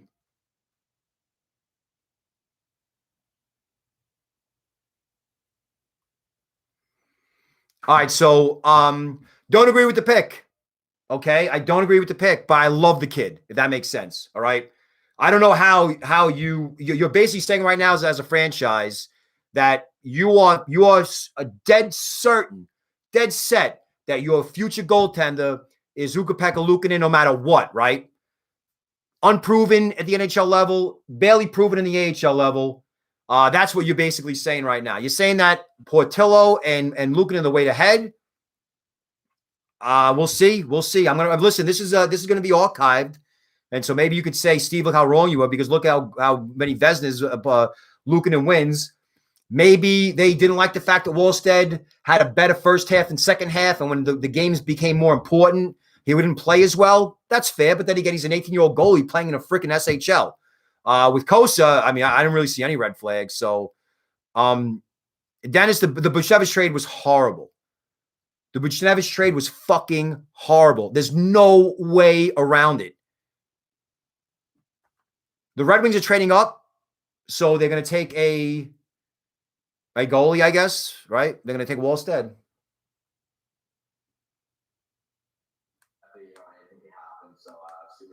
All right, if there's a fucking trade, get rid of the goddamn interviews, please. Never a bad thing. Congratulations again on becoming a member of the Columbus Blue Jackets, and enjoy tonight.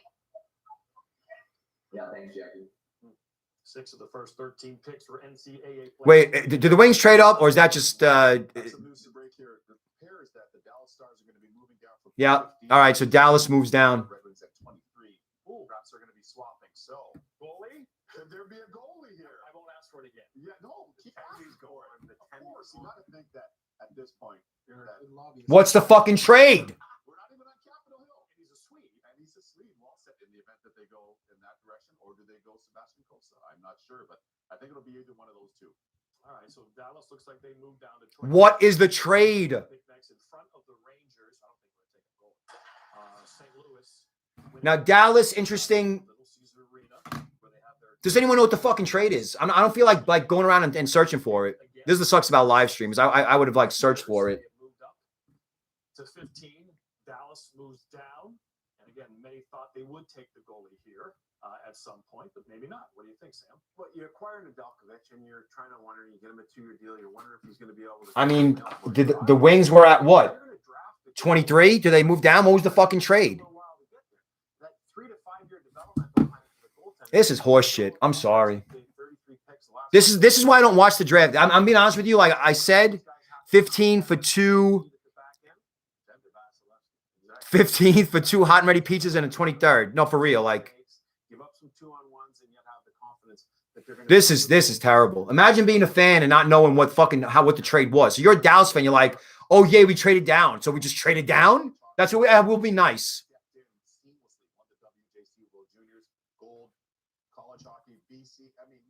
Oh, this is painful. You know what, guys? I'm not doing this anymore. I'm going to go like to a bar and watch this and drink, and I'm gonna live tweet the picks. So look, Chad Lucius plays in Ann Arbor, right? Good call. Stevie's been known to.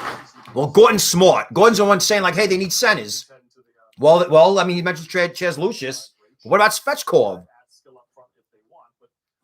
No, still no word on the trade, by the way.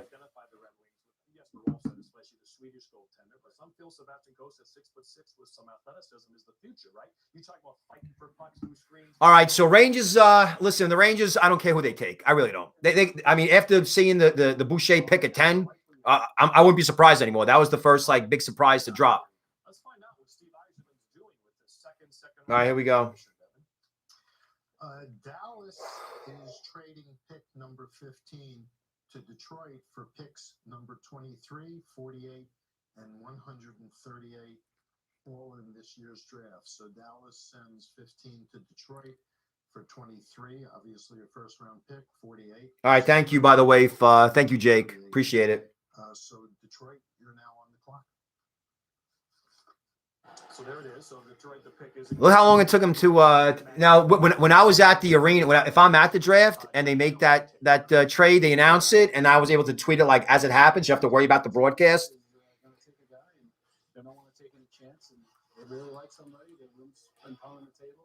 Well, I like Gorton here. I really do. And Kevin Weeks too. And Sam's okay too. Listen, they're all okay. I'm just giving them shit, but again, I keep watching the NFL draft, man, and I wish we got the same thing. I really do. Every time I curse, take a shot. Good luck with that. You'll be freaking done. It'll be done in a half hour. So it's on cap friendly. All right, so they have 5 minutes to make the pick. Obviously, listen, who can the Wings take right here, right? Do they take Wallstedt? Do they take Cossa? Do they take a center? Do they move up to get a center because they're worried about it? That's not that bad of a trade for Detroit because they had the assets to move. They had all these extra picks. So Wallstedt, again, he didn't have that great of a second half. He was the number 1 for about 10 days after the World Juniors. He lost it because he was getting targeted high. And he's an inside-out goalie. He's like a Lundqvist. He stays deep in the crease and then pushes out, but doesn't push all that far out. And he was getting targeted, and they were beating him.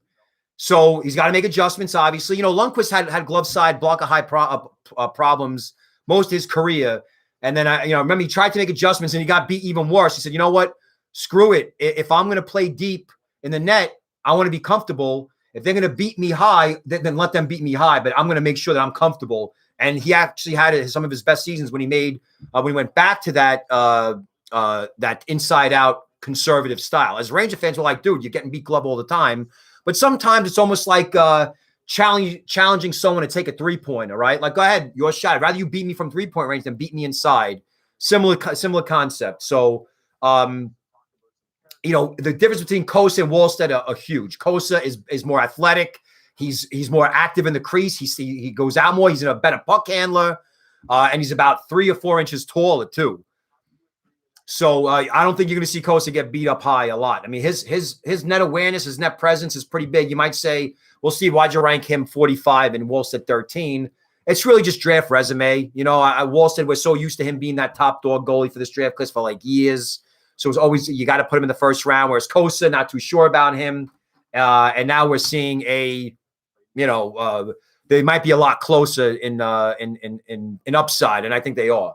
So I didn't want to change my ranking, but Cossa is definitely worthy of being a top 15 pick. I hope I'm clear about that. All right, pick is in. Watch it be somebody else. Watch it be some like weird Russian guy. Watch it be like the Belarusian goalie, Kozlov. All right, here we go. 15th pick, Detroit selects from the Western Hockey League's Edmonton Oil Kings, Sebastian Cossa. Cossa goes ahead of Wallstedt. There you go. There's a storyline.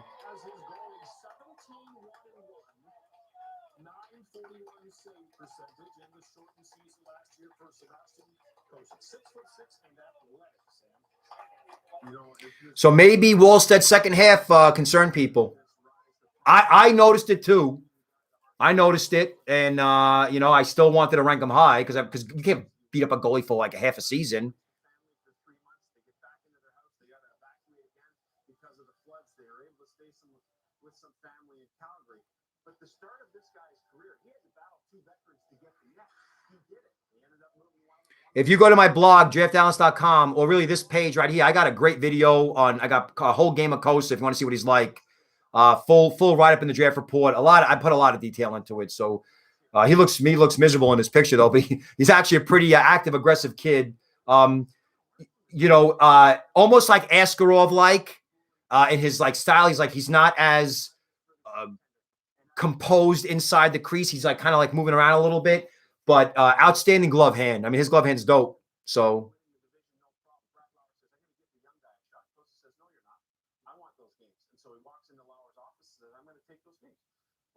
Slow down, bud. Your numbers are really good here. We'll give you the first game and see what happens. Well, lights it up there in that first game. So, right now Rangers are on the clock, so we'll see. Jerry, thank you. A lot of you Greeks are out here. Thank you, Jerry. I appreciate all the nice things you guys say. Listen, it's almost tomorrow's going to be my Iraq, and I was in Iraq. That's like the quote from Modern Family where he talks about building the Princess Castle. He goes, "Oh, that was my Vietnam." He goes, "And I was in Vietnam." I mean, day 2 is like death. It's horrible. This is more fun. I don't know if like you guys get anything out of these podcasts or these live streams, but I do. The analysis so far is pretty good. I don't like when they take the breaks to give the interviews. If the fans they want to know. But I like boom, boom, boom. Give me the information. Give me the legit information for all the fans really care about. So Wallstedt to the Rangers, is that a possibility? Why would they really draft a goalie? Here's why. There's a 7-year gap between Jesper Wallstedt and Igor Shesterkin. All right. So when Shesterkin is 37, Wallstedt's going to be 30. When Shesterkin's going to be 28, Wallstedt's going to be 21. So you don't want to look at it like, oh, we're set in goal now. So I've already said a million times, I accept the pick. I'm happy for it if that's the way that they go. So if they go goalie, okay. If they go, but my pick here is Svechkov. I've said it all year. This is the pick for them. Svechkov. I know I had them taking Coronato, but the only reason why I haven't taken Coronato in my last mock draft was because I had Svechkov going earlier. By the way, no Russians taken, right? Do we have any Russians taken? Nope. It's amazing how the anti-Russian sentiment is legit. They're always worried about the stupid contract. But the Russian kids are great. I love watching Russian hockey. Cossa, he's looking at these kids got a smile on their pictures. All right. So Kossa's record is ridiculous. So his career mark is like 48-2 or something like that. Listen, T, this is where Ranger fans, okay? This is what the Rangers do. They always think that they're smarter than everybody else. To me, the pick is Svechkov. You don't need a goalie. You don't need a goalie. So let's see. Like I said, you're gonna have my. All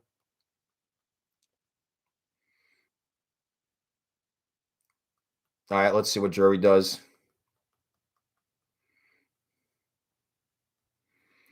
They're gonna do something weird, guys. They're gonna do something weird. They always do.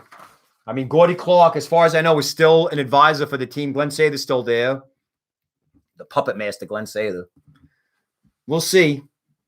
I don't know. Like I said, there's a couple of guys that I like. Okay, I mean, listen, they don't. It doesn't have to be Svechkov. I just think that he would be the right pick. But what do I do? As of right now, my best player available would be Lambos. I don't think they'll take Lambos because he's the left defenseman. They could go Atu Ratty here, maybe big center. They need a center. That's the number one need for the organization. Then you got all those speedy wings, right? You got Lysell. He's still there. Well, Rosen's gone. Samu Tuamala. Maybe Chaz Lucius if they like him. If they take Lucius, I won't really agree with the pick because I think Lucius, they need a playmaker for those wings. For Kako, for Lafreniere, they need a playmaker. They need a guy that's going to just attract all the attention, and that's what Svechkov does. There's a method to my madness. I don't just find a guy and say, hey, go draft him. You need a center to tackle all the big assignments. Svechkov is a two-way guy. He kills penalties. He's got good size. He could score on his own. He's also a playmaker. He drove Russia's top line at the U18s. He drove Latia's top line in the MHL. He just got traded to the SKA organization. He's going to be that top line center there. He acts and plays like a top line center. Lucius is a goal-scoring center. He's like a Stepan. And do you war game to stop Derek Stepan before you come play the Rangers? Probably not. I like guys with presence. And Chaz Lucius, like I said, he's a good kid. He had an unfortunate season because of the injury, but he doesn't have presence. Okay, he stands around a lot. I don't like that. I like kids, and if it was the knee that was why he was standing around a lot, fine. I mean, we'll see. Josh Lopina, according to Murphy, Josh Lopina's listen, I think, did he play for UMass, Jerry? So we'll see. If the Bruins go that off the board. Yeah, Kevin, I agree. Trade down, get more picks. But we'll see. Don't spoil it, anybody. You get kicked off the room if you spoil it. But again, it's the Rangers, man. This is what they do. They actually made some pretty good picks, but new regime. No John Davidson, no Jeff Gorton, no Nikolai Bobrov, no Gordy Clarke. You got Chris Drury, you got Morehouse, and two guys. Actually, Steve Walchuk, their long time, well, not long time, but he was a WHL scout for them for a while. He left. He went back to the Dubs, I think, to be a GM of a team. So a lot of changes in the New York Rangers scouting staff. I don't know exactly if that's going to be good or bad. Remember that this pick is kind of a gravy pick for the Rangers. They don't need to do anything with it, and they could even trade it if they want. But the pick is in, so let's go. Let's see. But so I won't be mad. But I can't control my emotions. But I don't think I'll be mad. See, that's a nice little draft little stuff they got there. General Manager Chris Drury. Chris. The New York Rangers are proud to select from the Flint Firebirds, Brennan Othmann, physical kid. All right. Wing, they didn't need him, so they went for the physicality.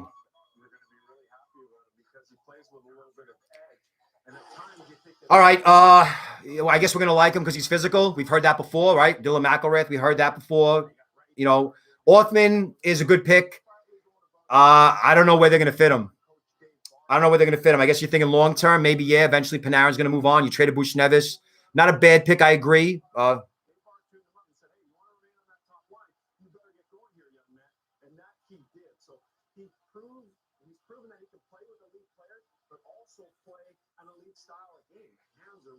I mean, listen.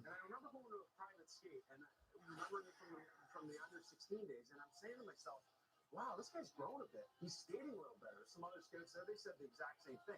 What's really cool is that his mom got together. Clearly, this is what Drury wants, right? He wants to be physical and mean. This is fucking reactionary drafting to a T.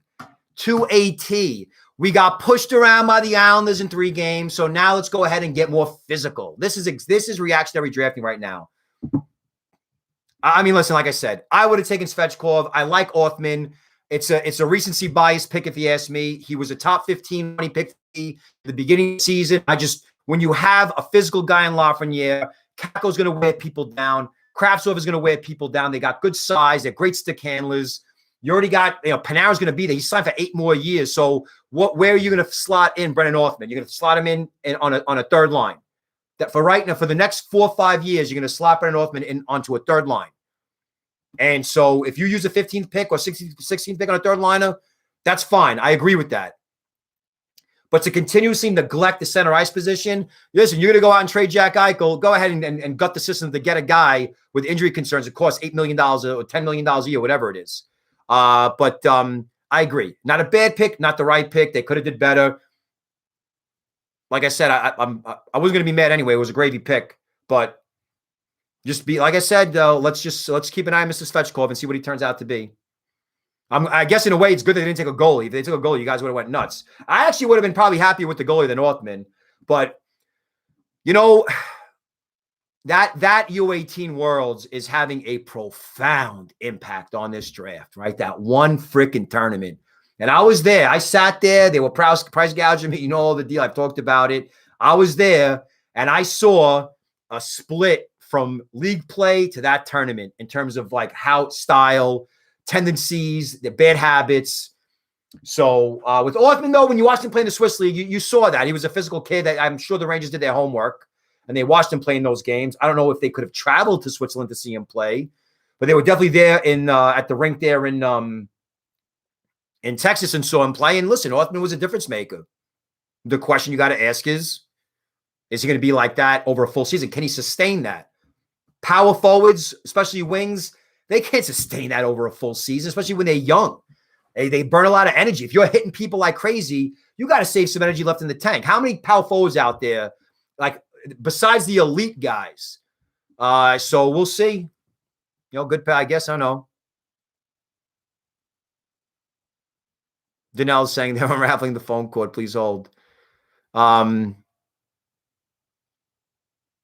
I mean, listen. But you got a guy with he's not gonna jump Kako or Kravtsov or Lafreniere. He's not gonna even push them. Look at first of all, Kreider is locked up for the next 5 years. So you got to find a way to get rid of those guys. In addition to all the wings that they've drafted in the past. So well, you know. All right, Pig is in for the Blues. Blues, you used to have a really good farm system, not anymore. You need help on defense. Really, you need a lot of help on defense. You took Jake Neighbors, a physical energy guy last year. Maybe you take Lambos here. Maybe you go for Corson Kuhlman's, right? The right defenseman. Bolduc. Bolduc. Okay, told you. I had him ranked around there, right? I had Bolduc at 25. He ends up going to 17, but remember, people were low on him. I told you people loved he's got plays a pro game. Now, Bolduc was, speaking of Rimouski and Lafreniere, he was a high pick in the Quebec League draft, I think the year after Lafreniere. And so the idea was that Rimouski was going to have the top two guys, right? Lafreniere is the wing, Bolduc is the center. And then with Lafreniere being there, and he obviously dominated, he leaves. And Bolduc was supposed to kind of take over, and he didn't. And he had some injury issues. Then they shifted him over to wing, and he played pretty well. So I had him going to the Bruins. He's he's a dual threat. Good skater, too clean. He can play physical, good effort wise. So I think it's a strong pick for the Blues.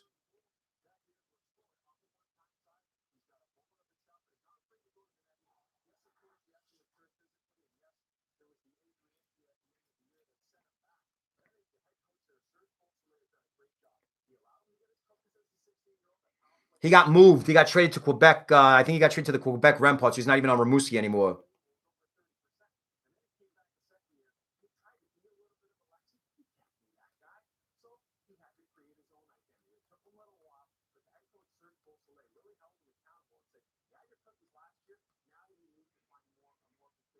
So here's the thing about talking to coaches.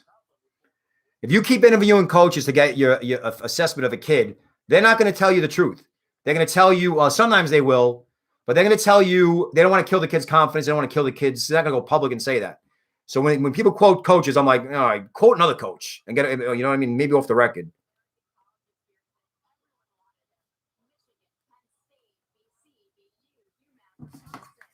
All right, I got to mute this. Every time she talks, I mute it.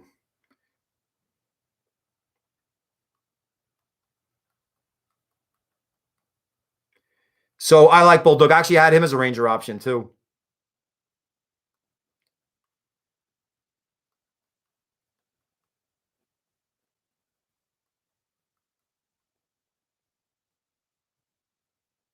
All right, so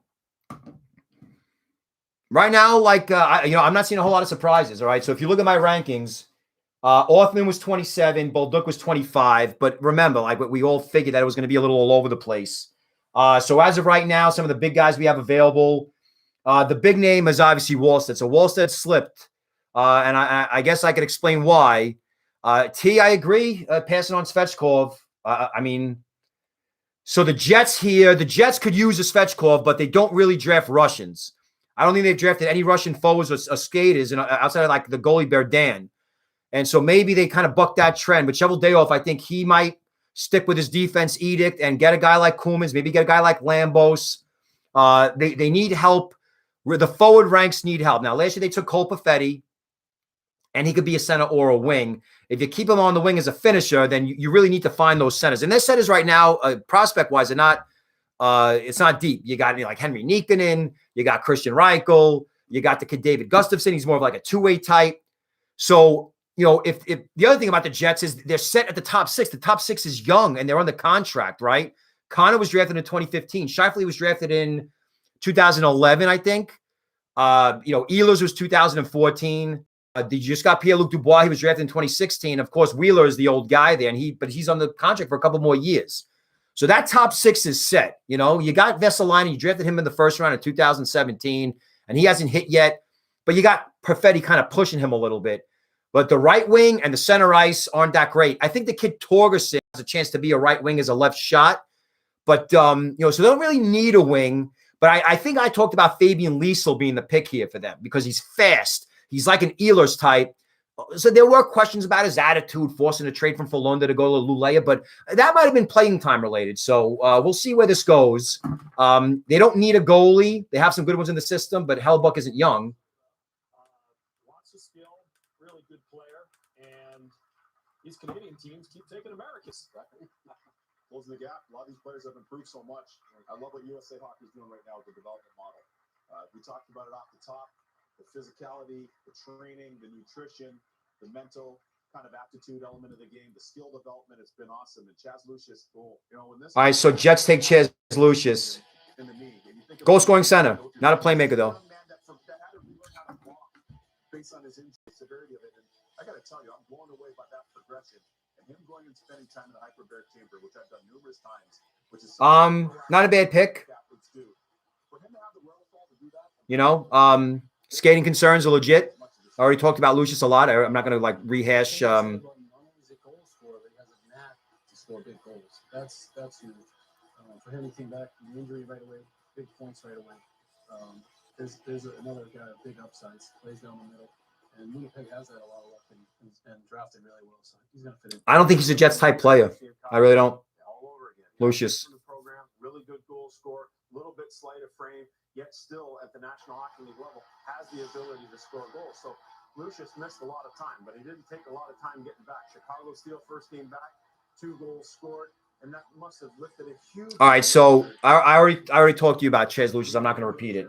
The Jets needed help at center ice. It makes sense, okay? But to pass on, again, I don't know why they're passing on Svechkov. I don't. Wallstedt to Nashville would be a bold pick, but it would be a very Nashville pick, wouldn't it?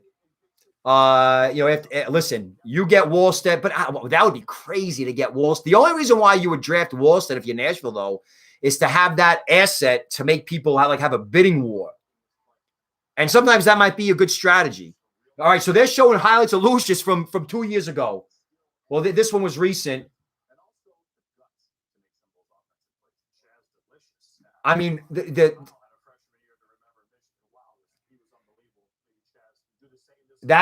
highlight was from a couple of years ago because they're all wearing the 5s. If you see any highlights with him wearing 51, that was when he was a 17-year-old and before the injury. And that's why I had him ranked 3rd overall. My preliminary poll on my list was that he was just buttery smooth. So if the Jets think that Chaz Lucius played the way he did this year because of his knee and he was a little rusty, that's fair. I had him ranked at 16. So he went right around where I thought he was going to go. So here, let's just recap, right? Let's recap the draft.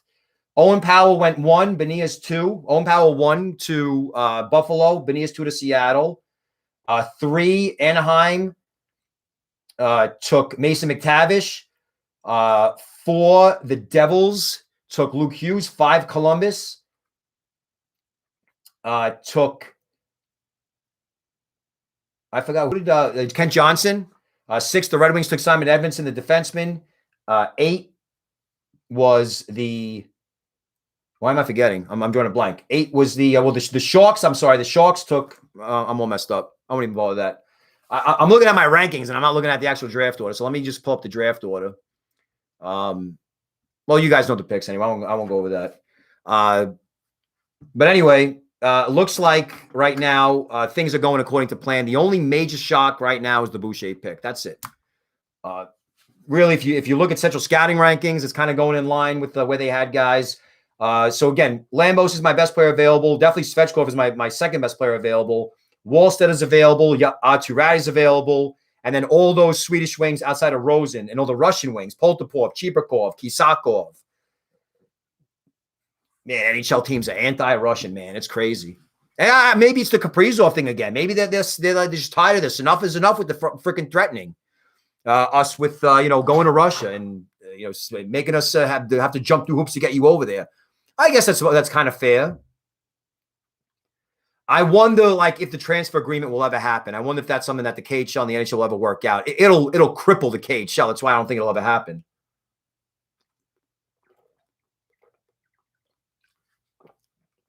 He loves the X chair. Look at that. He's got X chairs everywhere.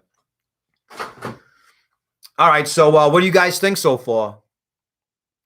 I mean, outside of the pick of Boucher, it looks like things are going kind of according to plan.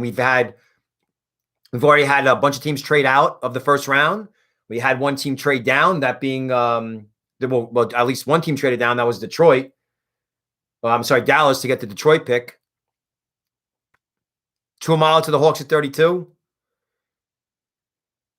Yeah, the goalie's dropping is surprising. I'm surprised at Wallstedt, though, only because, and I guess we could ask the question, maybe when they post the YouTube videos and they say, the scouting meetings, and they could say, well, why'd this guy fall?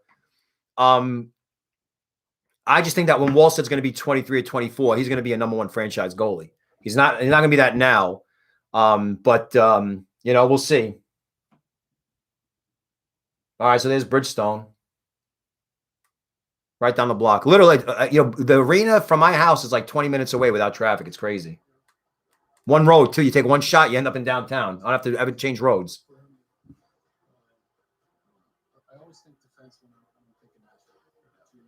You know what? Svechkov would be a good pick here for them. Offensive punch for them. That's consistent because their offensive guys leave them wanting more.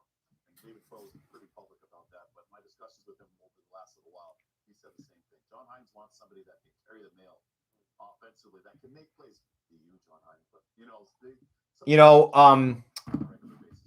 the Preds love their defense and their goaltending. I think that because they have a lot of picks this year, remember they traded Arvidsson. The garage is safe because I'm not in there. That's why it's safe. Do I think Hellenius could fall to the third round? I love Hellenius, Kevin. I love him. He's a first round pick to me. He's a prototypical NHL physical center. Mean, great penalty killer, good wrist shot. Moves well for his size. I like, NHL bloodlines. So if the Rangers took Hellenius, I would have been happy with that pick than freaking Othmann. But I like Othmann.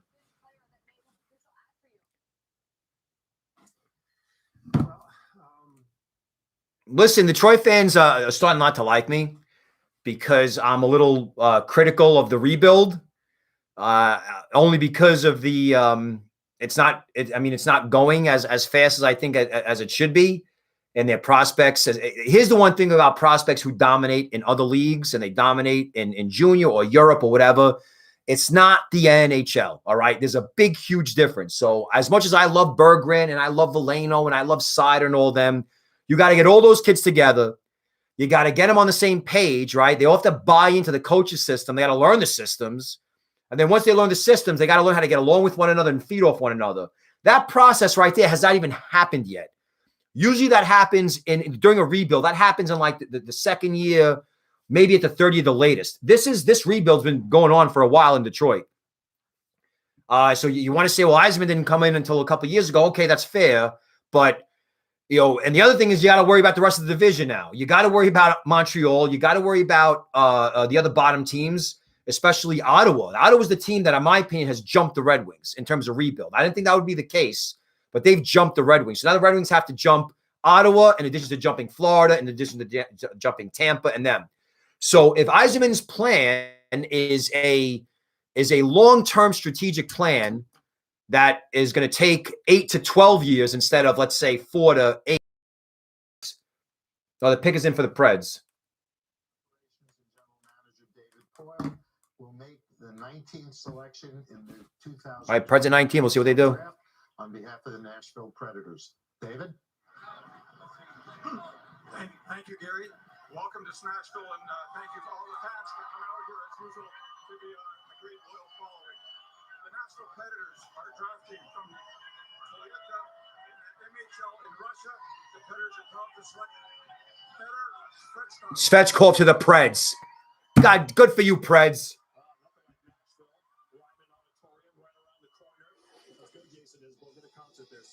Great pick. Great pick. Love the kid. Love the kid. I've said a million things about him, all right? Mature, calm, poised. Forget, I mean, every kid could score. Every kid could make plays, whatever. This kid was a number one center everywhere he went. In the VHL, he wasn't a number one center because obviously he was a competitive team and he was young, only 17, playing with a bunch of 25-year-olds. But with Ladia, with the Russian U18, the U17 team, remember he was one of the best players in that U17 Hockey Challenge with all these names there. All right, we'll see. Passing on him, you're going to regret it. And again, you're playing against men, but just not at the highest level. So then he gets brought back to the under 18. He's in his peer group, and he proves he can do everything. He can win faceoffs for you. He can score goals. He's an excellent playmaker. He skates extremely well. The interesting part about this guy is he was getting a lot of late love from the scouting community that I was talking to. But the fact of the matter is there are some teams that worry about taking a Russian player, knowing that he might not come. He has the option to go home. That player may not necessarily. You guys hear? Can you hear? By the way, can you hear the TV? This guy's not like that at all. He was telling that some scouts were telling me that in their interview process, he had taken it upon himself to learn English. Oftentimes when players come over to the CHL or the USHL, they have to learn English by proxy. It's not often that Russian players All right, so staying over there take it upon themselves. I really so now that is back-to-back first-round picks for the Preds who are Russian. Good for you. Russian players are good. Take Russians. Yeah, no question. And you speak about being progressive and open-minded. You got to credit the Nashville Predators for doing that because they go back to Russia in back-to-back years. Man, they just said that on the thing. All right, so so Svechkov, I had him ranked at number 11. He goes to 19. So listen, I'm surprised that it's going this way because my rankings tend to be a little different from everybody else's. And I like to, I'm very stubborn that way. I don't like to copy. I don't like to influence. I already said in the podcast with the Puljujarvi thing, that sealed the deal for me. Where I was going to rank that kid out of the top 10. I was not sold on him. And I got a lot of pressure from everybody else. Call me a hack. I'm a loser. I didn't know what I was talking about. And I felt like, well, maybe I am wrong. And then Puljujarvi put together that little tiny great playoff late season run with Aho as his center. And I'm like, I'll put him in my top 4. And I regret it because I shouldn't have. Other guys I had in that range, in that draft, I think I had Chychrun ahead of him. So that's why when it comes to rankings, I don't listen to anybody. I don't care where. I'll comment and critique them, but I'm not going to let anybody's ranking influence mine.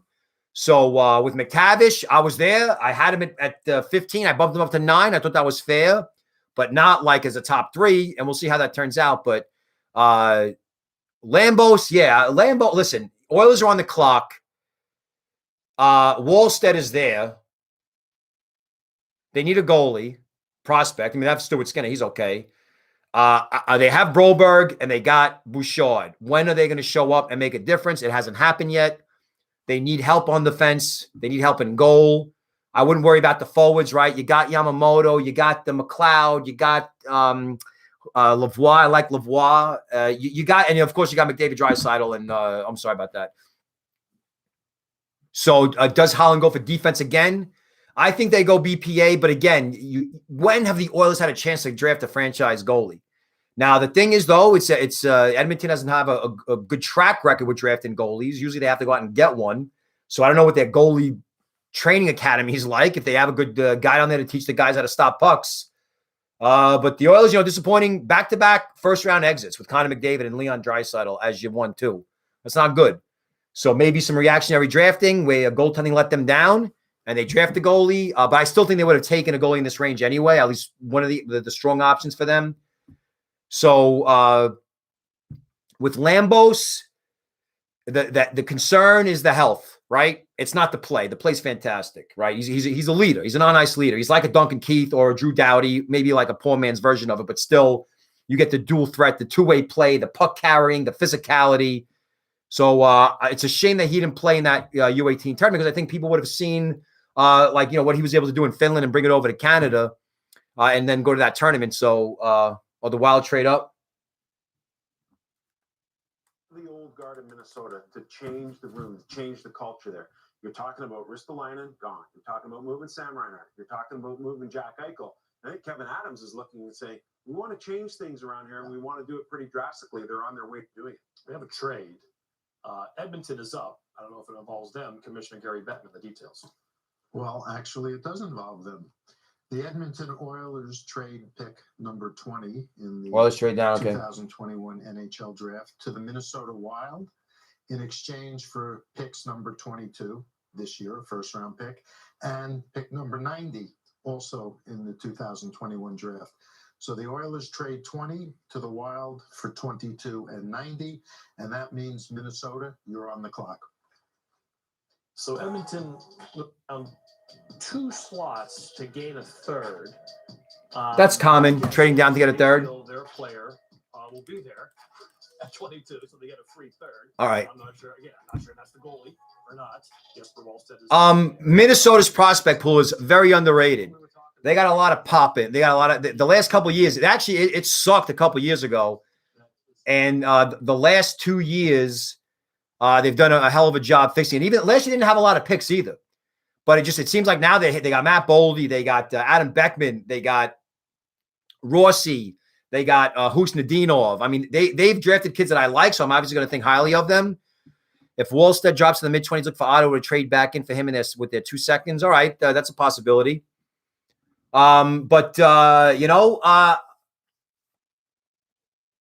Minnesota's got 2 first-round picks, so really they can do whatever they want with this one to trade up 2 spots only at a cost of a third. I like that because, if it was the Rangers, they would have traded a high second to do that. I like the fact that it was only for a third. And it's a late third, right? It's in the 90s. All right, you make that deal. There's a guy you like, you make the move. The issue with the Wild right now is the Kaprizov drama. What a baby. I'm sorry. I want him $11 million a year. No, you're not. No, you're not getting it. So go someplace else. But I think with the prospect pool that they have, the defense is pretty weak. So let me go get my trusty little. My thing's all over the place. I'm not a big fan of teams with strong prospect pools to add even more competition when they have it. And here's the thing with the Wild: their center depth is legit. Like prospect wise, their center prospects are legit. I don't know what the hell I did with the Minnesota thing. They have so many centers, right? It starts with Rossi, Janice Rossi, apartment 2R. I'm not gonna call him Janice. I'm not trying to emasculate him. I'm just from Goodfellas. I'm quoting Goodfellas. Hold on, where is it? Yeah, so here we go. Minnesota Wild. They got. Listen to these centers. I mean, this is bananas.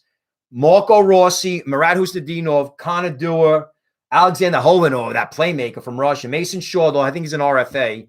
Damien Giroux, Svetlikov, the Russian overage kid that they got a while back. Jack McBain, BC, the Boston College kid, a tough physical kid, but also could be a playmaker. So that's pretty good. That's beyond but pretty good. That's actually excellent.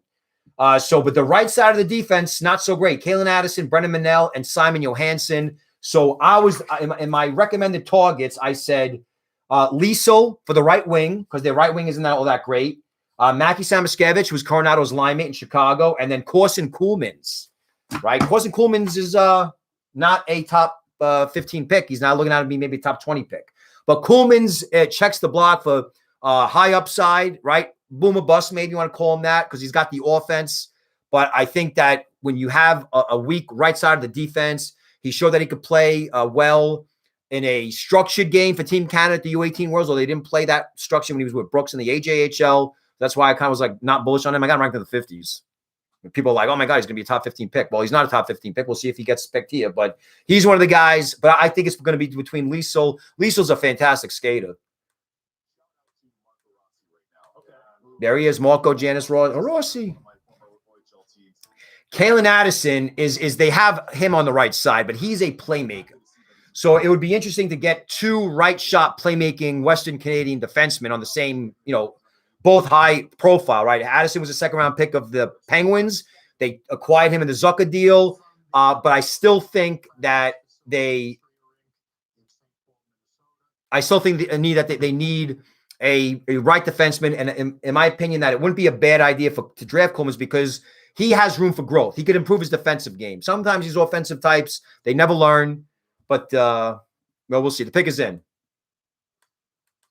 This year we lost a friend colleague and our assistant general manager, Tom Curvers. Yeah, Tommy Curvers, rest in peace. After a long playing career, Tom re-entered the hockey executive, where he had a positive impact on every team, every individual he came in contact with. Tom will be dearly missed and fondly remembered. Tonight, we have Tom's 4 children. Oh, they got Curvers' family there. I don't know if you guys could hear this, but to help us make our picks. Roman, you're up, buddy. Very sad. I like Tommy Curvers. 20th pick in the 2021 NHL entry draft, the Minnesota Wild are proud to select Jesper Wallstedt from Luleå. Goalie Jesper Wallstedt. Well, that's a combination of heartbreaking and class, exactly. Right there, those 4 children. All right, so here's the deal with Jesper Wallstedt. I know I've talked about him a lot. He was the youngest guy, a kid, to ever play in the J20 Super Elite. The youngest guy before him was Victor Hedman, and Victor Hedman was like 14 years old. So Wallstedt was also 14. He beat him by a couple of days or a couple of months, something like that. So since that point, he's always played at least a year or two above his age group. So when he played at a U18 tournament, he was 16. When he played at a U20 tournament, he was 17. Or 18. So that's how it's been with him. And so when he got promoted to Luleå's 18 this year, they had 2 goalies, right? Well, they actually had 2 goalies before him. They had a guy named Lassinetti, not like an Italian guy from Brooklyn. His name was like Joe Lassinetti. I think he was like Finnish. And then they also had a guy named David Raudio. So I think 2 Finnish guys. And Wallstedt was in the J20 2 seasons ago. He did great. And then Lassinetti signed a contract to go to, I want to say Sochi in the KHL. And he went there and he got homesick. But while he's going over there and he's homesick and crying, Wallstedt and Raudio are basically 1 and 1A. But Raudio was getting the lion's share of the minutes, so it seemed like he would play 2 games. Wallstedt would play 1. So it wasn't like it was like a straight number 1 versus backup type thing. It was like a 1 and 1A. So in these little individual starts, Wallstedt was playing really well. The thing is, though, is that Luleå is a defensive-oriented team. So he was only facing about 21 to 23 shots a game. But even within that context, he was still playing well, and his team was competitive, and he had a good defense ahead of him. But still, the kid was winning games, and you got to credit him for that. He goes to play for Sweden at the World Juniors. He's a backup there to Olnefelt. He appears in like 1 or 2 games, nondescript. He comes back. Meanwhile, Lassinetti is still in Russia, crying. Wallstedt comes back to Sweden, plays for Luleå, and they make him the starter number 1 because Raudio wasn't all that great when he was gone, when Wallstedt was gone. And he gets 8 straight starts. I think it was 7 or 8. Wallstedt, that is. And he starts out great in the beginning. Win, shutout, win, boom, boom, boom. He's allowing 2 goals, 3 goals. Still not seeing a whole lot of shots. And then at the tail end of that little block, he starts getting touched. He starts given up 4 goals here, 4 goals on 19 shots. And I went and looked at the game log, and I went and watched the game. So it's not like I'm just going off of stats here. So then what happens is Lassinetti's done crying. He's like, I'm coming back home. I should have never left. He comes back. They get rid of Raudio. I don't know why what they did to Raudio, what they told him, but he left or he was hurt or he was gone. I forgot what the context was, but all I know is that Lassinetti comes back from Russia, and right off the bat, they make him the number 1 goalie. They sign him to an extension, and now Wallstedt is being a backup. He barely plays the rest of the season. He plays like 2 games to close out that season. This is the regular season now in the SHL. Luleå is fighting for now. They're not at the top team. They're battling for middle of the conference playoff seedings, right? 4th seed, 6th seed, something like that. So finally, Wallstedt gets his guys a couple games in, but he gets lit up again, right? 4 goals, 20 shots, 5 goals, he gets pulled. So now they're playing Skellefteå in the SHL playoffs. And in the SHL playoffs, it's, Skellefteå and Luleå are northern Sweden, right? They're kind of rivals. I think it's northern Sweden. They both play in the North Division, the J20. So I'm guessing they're both kind of, I don't know Swedish geography. So that, and all the games, when you had Skellefteå playing Luleå, they were close games. They were tight games. So they play the playoff series, and it's a good series, right? Really entertaining hockey. But Lassinetti's playing on every game. It's back and forth, like close games, 3-2 overtime, back and forth, back and forth. Luleå takes a 3-2 lead in the playoffs. They're about to take game 6, or go into game 6, deciding game to take the series. Lascinetti gets migraines, I think, and he has to take himself out of the lineup. He isn't even the backup. So they put Wallstedt in, and he gets lit up. And that's it. He got lit up. He gave up like 5 goals or 4 goals in like 10 shots. So now the series is tied, and they basically say, hey, Lascinetti, you got to play now. He plays with the migraines, and they lose, and the series is over. So that you see how like Wallsted's season kind of like, it was ebbs and flows like all goalies. But listen, if he was in the J20 like he should have been, freaking would have dominated. Would have been like, like Hasek-like numbers. The thing is, though, is that he still put up good numbers, all things considered, in a Swedish Elite League. So that's why I'm wondering if people like watch the tail end of it and were like, oh, I don't know, But I think it's a good pick. And you got your franchise goalie right there, potential franchise goalie.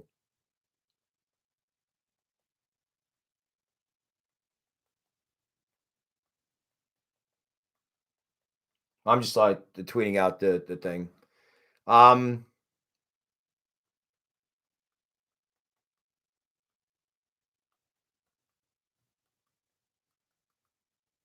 So Bruins on the clock. They're taking their sweet ass time. Oh, this is going to be too loud. Sorry.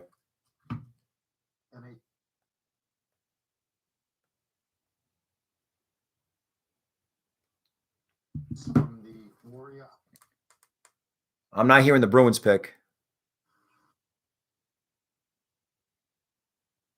Why does the audio sound like shit? The Swedish Hockey League fit.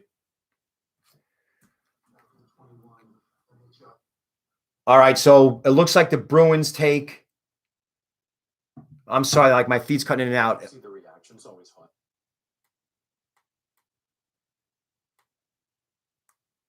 Who did the Bruins take? My feed is like. Did the Bruins take Lysell? I think they took Lysell. Okay, good pick.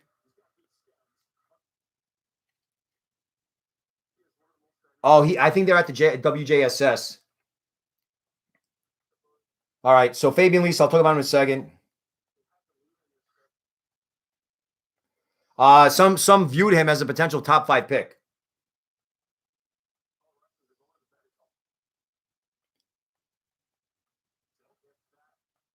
So here's the thing about Lysell, right? I know I gotta just all right, hold on a second, guys. All right, so I'm going to tell you the no shit deal with Fabian Lysell, all right? Fabian Lysell has been a notable, high-profile prospect in Swedish hockey for years, right? Since he was a little kid. And he was with the Frölunda program because that's what Frölunda does. They get all the big names. So when he was at the J20 level, the junior league, they call it the National, he was too good for it, right? This year started out, he was a top-line guy there. He was getting like 4 or 5 shots a game, top power play unit, you name it. I don't know the specifics of it, right? But he eventually was unhappy there. There were a lot of quality prospects there. It could have been a situation where he felt that he wanted more of an opportunity, that he didn't like the competition down there. Maybe he felt like he would have been backlogged or blocked. So I don't know. But in any event, they traded him to Luleå, and they're rivals, by the way, in the SHL. Which is weird because Luleå, Frölunda, his team was not playing all that well in the SHL, and they kind of could have used him, but they didn't really play him, and so they traded him to Luleå.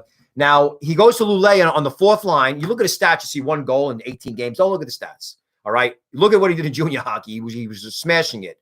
Albeit that Southern Conference in Sweden's a little bit more run and gun. Like I think Frölunda was averaging like 6.5 goals, 5.5 goals a game. So with when he goes to Luleå, he's put on the 4th line. Similar situation to Nolan Gunler last year, right? Nolan Gunler going to Carolina in the 2nd round. People used to cry that I don't have him ranked high enough. Nolan Gunler is a one-dimensional forward, okay? Doesn't back check, doesn't work hard. It's all about shoot. Lysell went to Luleå and worked hard. He was physical, not overly physical, but engaged. He was a high motor, right? Going into the corners, aggressive on the forward check, doing all the right things, knowing his role in the team. Like, they weren't going to give him playing time. So in that context, I'm like, you know what? If this kid was a malcontent for Lunda because he was mad about playing there, he's not really showing it as a fourth line guy playing 3 to 5 minutes a game for I guess a playoff team, which Lulea was.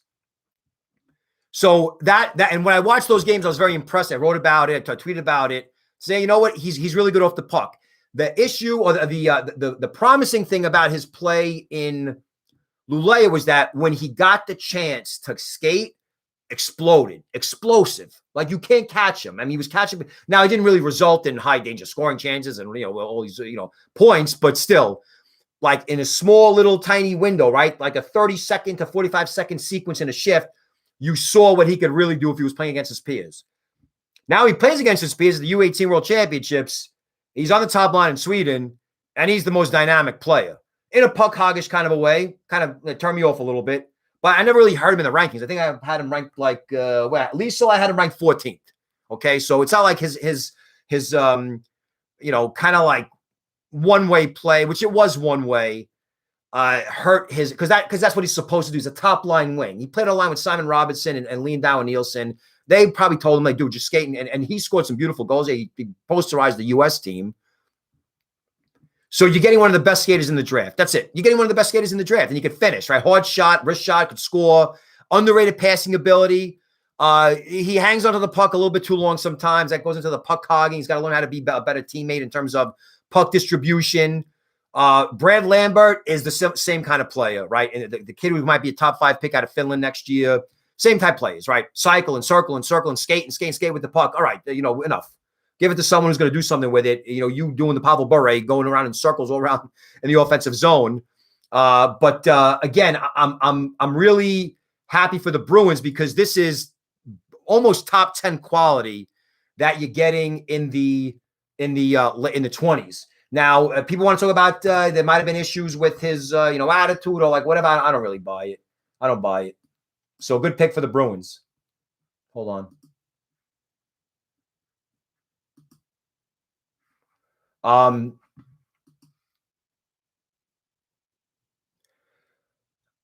I mean, the character concerns could be like, just like, I don't know. I mean, he could be a hothead. I always think they're overblown. Remember they said Matt Barzal had character concerns. I don't buy it. I don't buy that. Like, now listen, I'm not there. Like, I don't, for all I know, the coaches could have talked shit about him. So the Oilers took Burgolt. Oh my God. Okay. I missed that. Sorry about that, Oilers fans. I had to refresh the feed. So Xavier Burgolt is a right wing. They have him listed as center, but he played wing a lot of the season on Shawinigan. They had Maverick Bork as the center. They had Panamarov as the center. Burgolt played wing, and he's like a Pat Kane type, like just ridiculous hands, ridiculous stick handling, makes a lot of moves, deadly wrist shot. Skating is okay, all right, but when it's all about that tight little area in the offensive zone where he could do his magic, okay? The hands are sick, durability, not a two-way type. In a way, he's kind of like a bigger Kyle Yamamoto, all right? With just a couple inches on him. So interesting pick. Because of the fact that the Oilers don't really need finesse skill guys. They didn't really need deep defensemen as well. But again, this was a situation where I guess what we'll always talk about is, was it the right move for the Oilers to trade down when they need a goalie, to trade down and to not take the goalie and instead go for the skill finesse guy? And that's exactly what Burgolt is. He's skill and finesse. So a good pick. Hold on, I got to fix this. This is ridiculous. We're going again BPA. Not a whole lot of need going on in this draft. That's surprising. So who do you have on the clock? We got Dallas on the clock. So they originally were at pick number 20. Oh, no, I'm sorry. They were originally at pick number 15.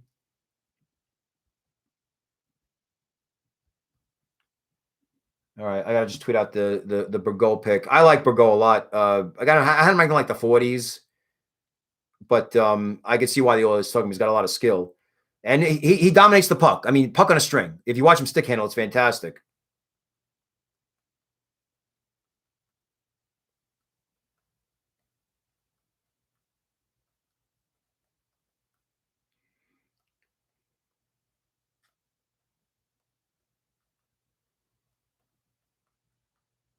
He was he was like second round pick in the Quebec League draft, I think.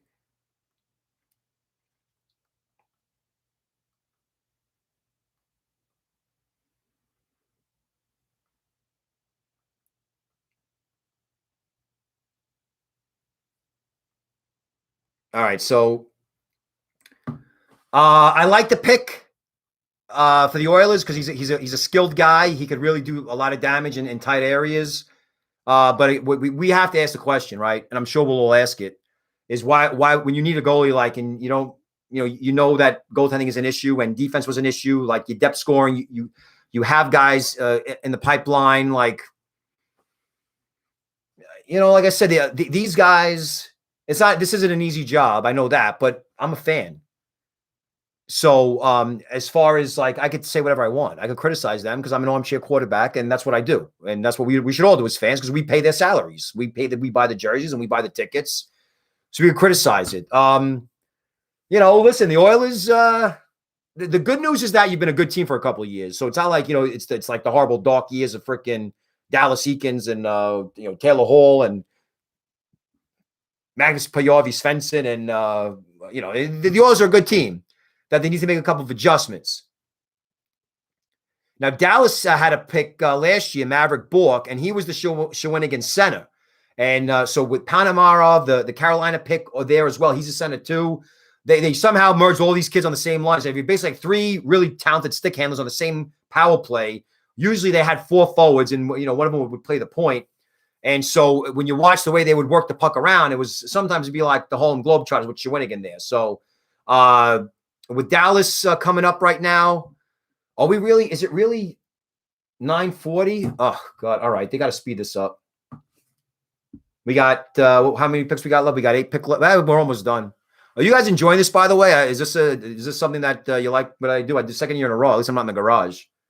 I know that a lot of people are going to watch this later on, like for an analysis, but as far as like using this over I'm trying to multitask and do the Twitter thing and give you guys good analysis, but you like it, Kevin? All right.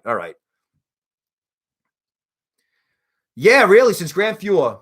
I mean, they Rolison, when they went to the Cup in 2006, that was all Rolison. But it's just that these guys, it's so funny. Doesn't it seem like this is going to sound kind of, here we go. The pick is in. Frisco, Texas. Dallas Stars. Frisco, Texas. The price gouges will make the 23rd pick in the 2020. Gary's on Xanax or something. On behalf of the Dallas Stars. I think Gary's tired. Gary needs a nap. The Dallas Stars are proud to select from Windsor of the Ontario Hockey League, Wyatt Johnston. That is a Dallas pick. Family is pumped. That didn't happen in the first round. That is a U18 recency bias pick if I ever saw one. Good. Listen. I get it. I like Wyatt Johnston. Where did I have Mr. Johnston ranked? I had Wyatt Johnston ranked 52nd, okay? Now, this kid is good. What you saw with him is the speed and the dependability and the two-way play and the aggressive forechecking and that's what you saw. And it was front and center at the U18 Worlds, all right? And the other thing is that Jim Nill, the Dallas Stars love drafting out of the OHL. They love drafting out of the CHL. It's like Jim Nill's got a contract with Canadian Hockey League to like always draft their kids first. If you go back and look at all the picks they've made, but they just got rid of the, it makes sense. Is it Dickinson, the kid they just got rid of that they traded for? They made a trade. He was an RFA. He was like a kid that played like 50 games with them last year, almost the whole season. He was like a bottom 6 kid. And Donnell, you're really watching it. The Olympics are on. Go watch gymnastics. What are you doing borrowing me about my live stream? Okay, so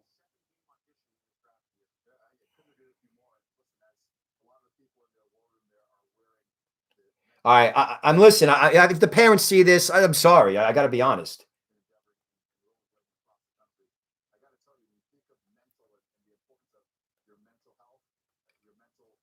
These analysts, they're not saying anything about how surprising these picks are. These are surprising picks. Is it Johnston or Johnson? I forget. Johnston, yeah. All right, Johnston.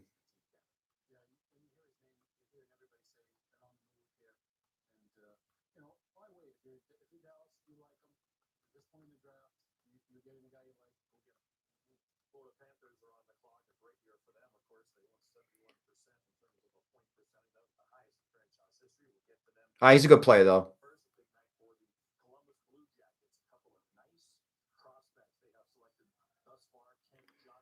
All right, Panthers on the clock. All right, so the thing with Wyatt Johnson is, Windsor was a loaded team. When he was playing there in 2019-20, he was on a loaded team, and so he was a depth guy. They had guys like Will Cooley. They had guys like Jean-Luc Foudy, so sometimes they would play on the same line. But you never really saw him. You saw him more as like a finishing type, not really like a playmaker. You had good speed. You had the good size. Like he was a around the net, nose for the net type. But I never really saw him as the type who was like going to like dominate the possession with the puck on his stick, right? He was almost like, chip and chase, dump it in, use his speed, use his physicality, kind of like that.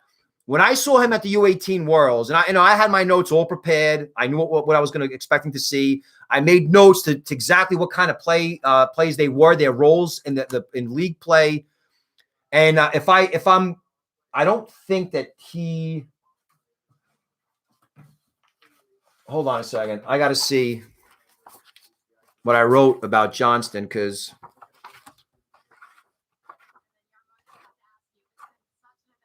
All right, so yeah, he didn't play this year. He took the time off, and at the U18 Worlds, he had 2 goals, 2 assists in 4 games, but he was mostly like on a penalty killing, like defensive zone star kind of role.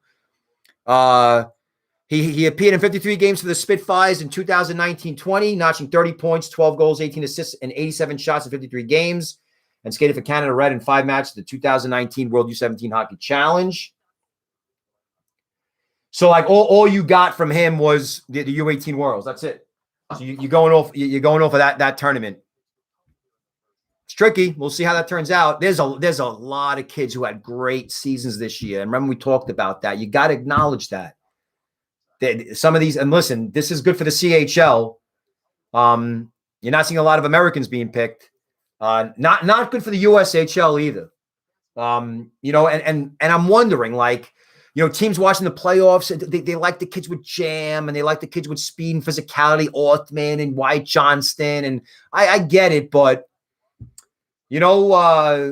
I guess with Dallas, their last couple of picks, they got Robertson, beautiful player, Gurianov, they got Rupa Hintz, they got, Thomas Hawley, the playmaking defenseman, Maverick Bork. So I guess he's kind of like a role player. And maybe that's a fair way to look at the way teams are drafting. Is that they understand that they're not going to get the big-time scores. This isn't like a high-end skill draft or that the high-end skill did shit for Toronto in the playoffs, that maybe this is the way moving forward, that we want to go with the grittiness and the jam and the physicality and the size. It's worked for Boston for all those years. But, when I watch kids play over the course of a year, sometimes, 14 months, that I really like when skill is rewarded if those kids can be well-rounded players off the puck. And there's a lot of kids who are really good off the puck. So, all right, so let's see. We got Florida at 24. The pick is in.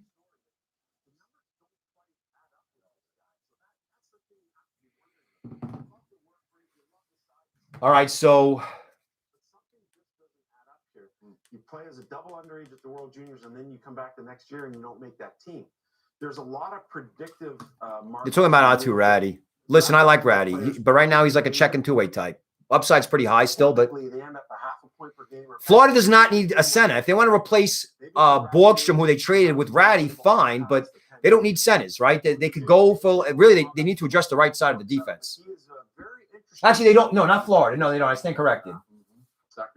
Yeah, it was a weird and big fall for sure. Yeah, as we await Florida's pick and see what direction. All right, waiting for the Florida pick. To go in, Bill Zito down there running the show.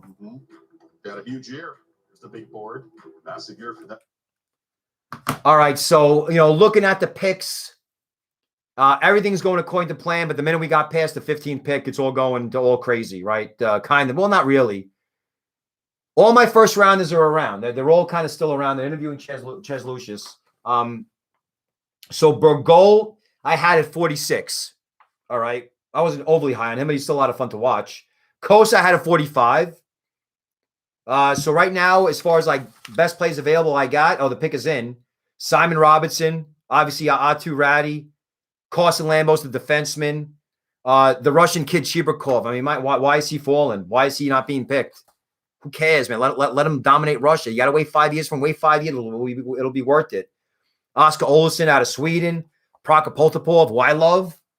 Hellenius could be an option here, but they got the two-way center type in Lundell, although he's more of like a top 6 center, whereas I think Hellenius is more bottom 6. Pinelli, the Italian kid from Kitchener, he's available. Aiden Hershuk, Red Savage, NTDB kids. I thought that they're probably definitely going to be day 2 guys, but I was bullish on them. All right, so we got 3, 6. We got 9 picks left, and we'll call it a wrap. I get to do my roll-up. Hey, stop revealing the picks. Stop typing the picks. So they take Samoskevich. In the 2021 NHL draft will be made by the Florida Panthers. Shane Trilla, Director of Amateur Scouting for the Panthers, is with us from the Lauderdale Yacht Club in Fort Lauderdale, Florida. Shane? Gary loves Fort Lauderdale. The Florida Panthers are proud to select from the Chicago Steel of the USHL, Matty Samoskevich. All right, so let's talk about Matty Samoskevich. Well, let me tweet it out.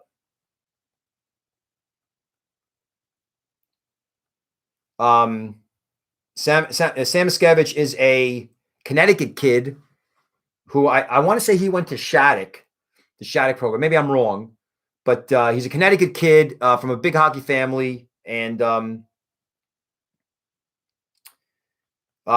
have the kind of year that we were expecting from him. Potential top 10 pick maybe, but he got hurt. He had some injury issues. I think maybe a concussion early this year. I could be mistaken.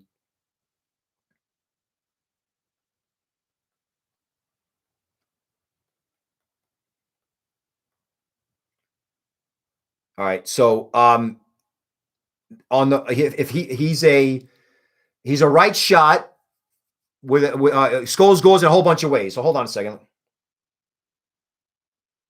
Let me tweet this out. All right, so here's the deal with Matty Samoskevich. All right, so he had a high profile coming into this draft season, and we considered him the way that he finishes similar to Lysell, where he could just finish in a zillion ways, right? The dangles, the dekes, the spins, the through the legs, the toe drags. That's all Samoskevich, right? So he played on the line with the Chicago Steel with Coronato, and eventually they weren't on a line together all the time, and there was a little bit of yin and yang going on where they were feeding off of each other. One would do one thing, the other one would kind of react to it, and then it would work out, and then vice versa. And then he got hurt. I forgot what the injury was. He missed some time. But the thing is, with Chicago, they had a whole bunch of guys just destroy the stat sheet, right? Impressive numbers. Sean Farrell, Josh Stone, Coronato. And Samoskevich was about a point-a-game guy, but he didn't have the kind of year that you expected. Now, underrated aspect of his game is his vision. And he was responsible for a lot of setups that Coronato had from the board. So he could take a hit. He's definitely an inside player, but he's not like a physical guy. He's kind of small. But you got the speed, the hands, the finesse, the finish. It's all fantastic.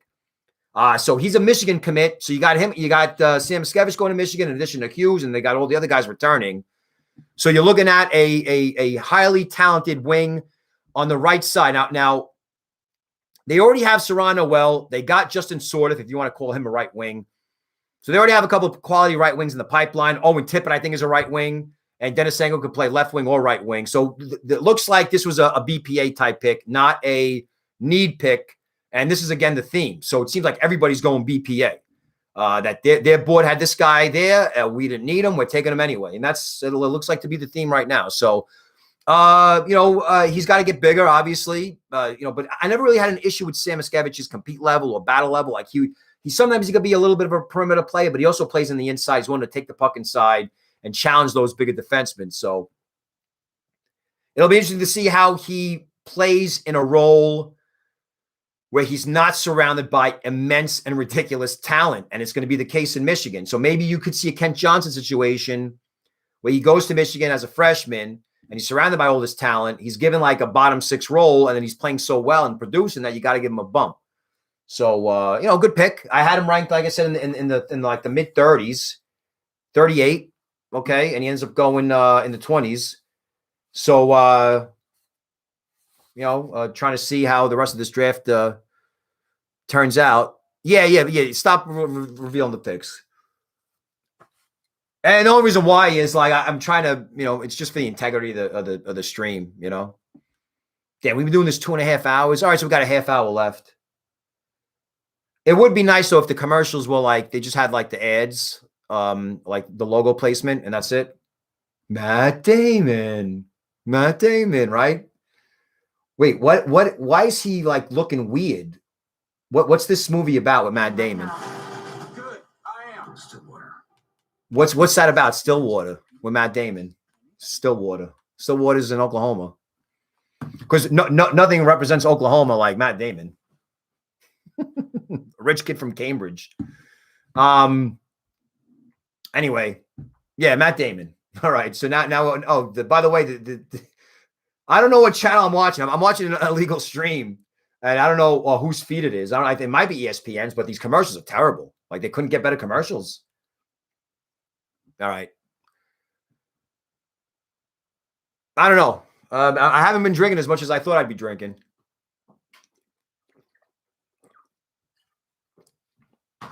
They're just, I don't know. The NFL draft, don't you feel like it's just livelier, right? It's more exciting. Like, and I'm not even as much of an NFL fan as I used to be.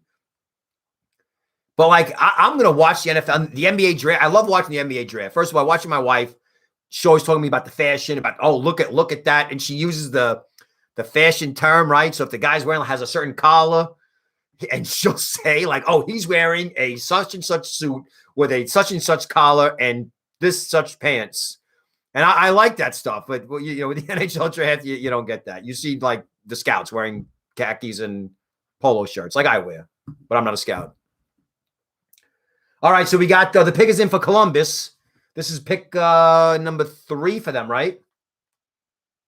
You see other recent first-round picks. First, Pierre Dubois traded to Winnipeg. The Patrick Laine deal. There's Zach Werenski still hanging around Columbus as you see Seth Jones leave today for Chicago in that big trade.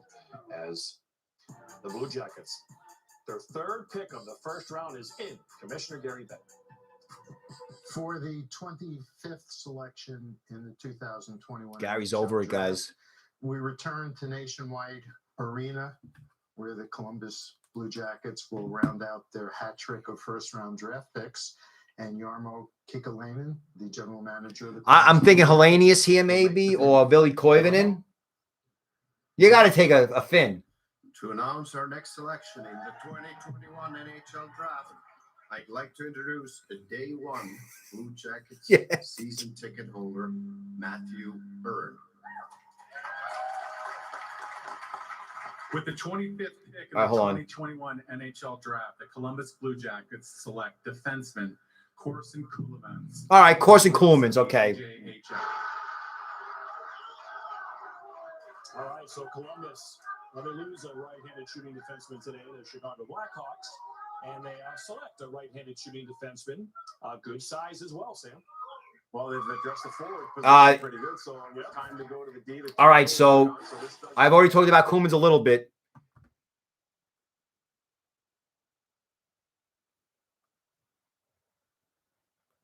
And he's a slot floater.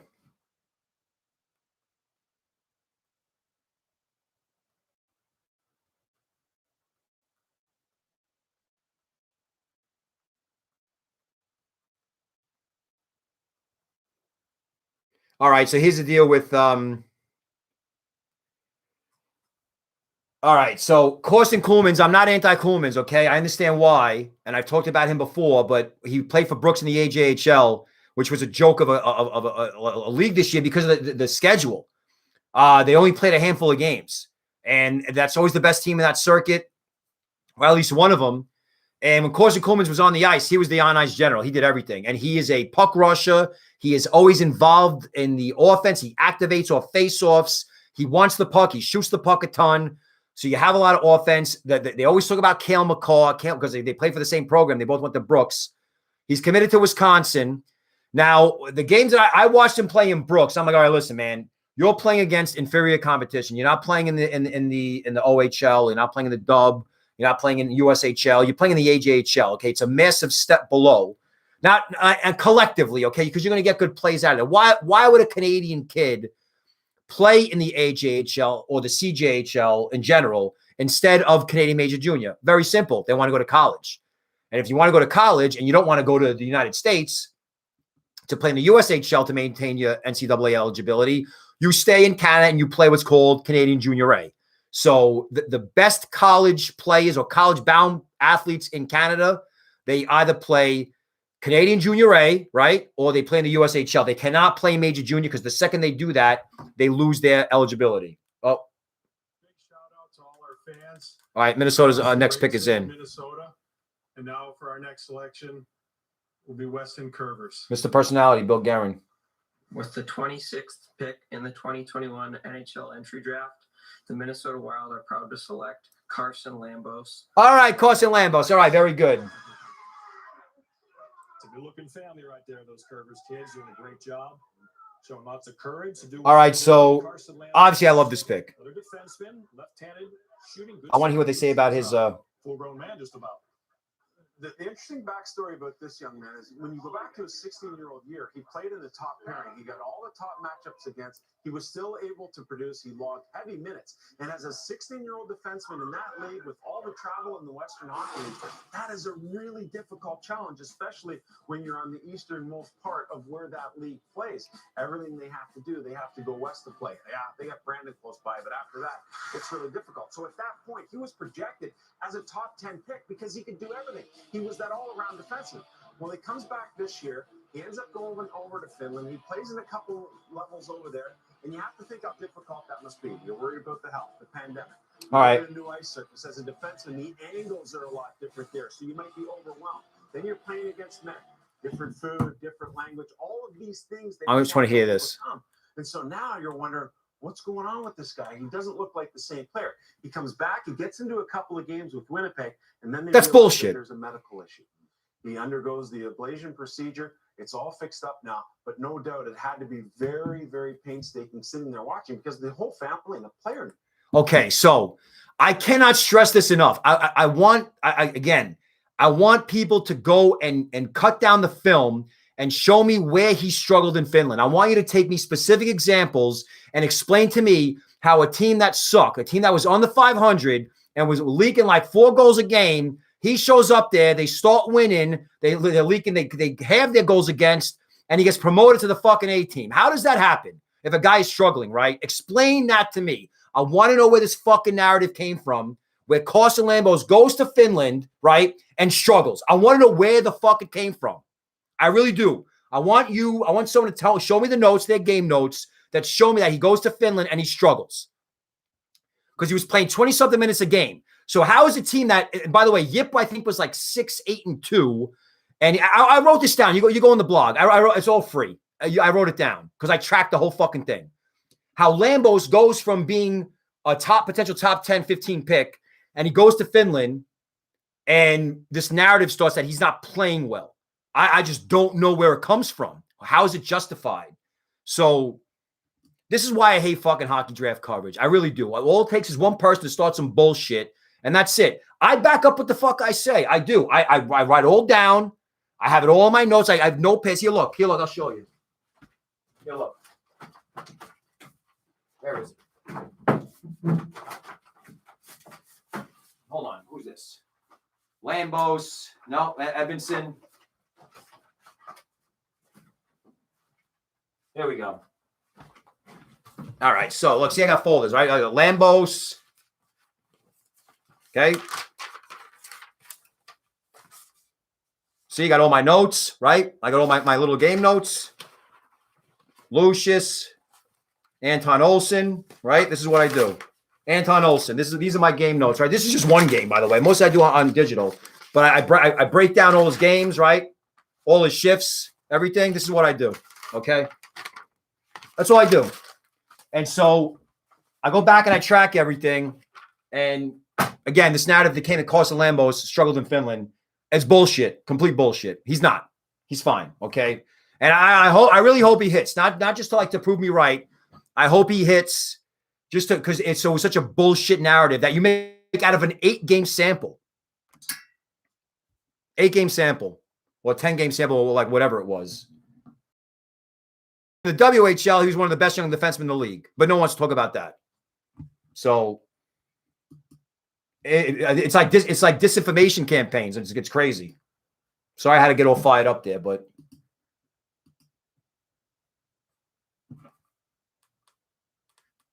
all right.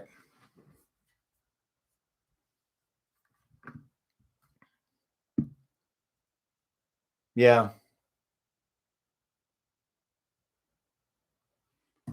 Well, I don't know what happened to my feed here. I gotta like reload it.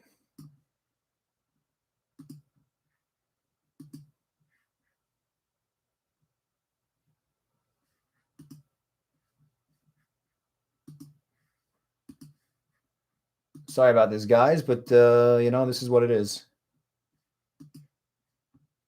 And so I think the analytics department will have a heavy say in what happens here, especially with this draft pick. You get in the lower end of the first round, and you're thinking about some of that uncertainty. You're hoping that the analytics will be able to help make that decision for you, and I think they'll lean on it here. Well, maybe there's no one they love because we apparently have a trade working on this selection. We'll see. Perhaps somebody moves up. We'll find out when we return to the 20. So what, did I miss any picks?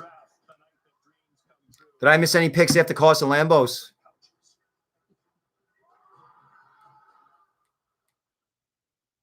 I guess not.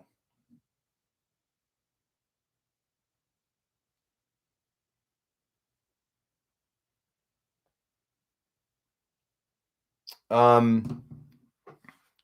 right, good. So it's an ad break. All right. Well, listen, about the Lambos thing, I'm not trying to validate me having him at 5. I admit that I'm bullish on him.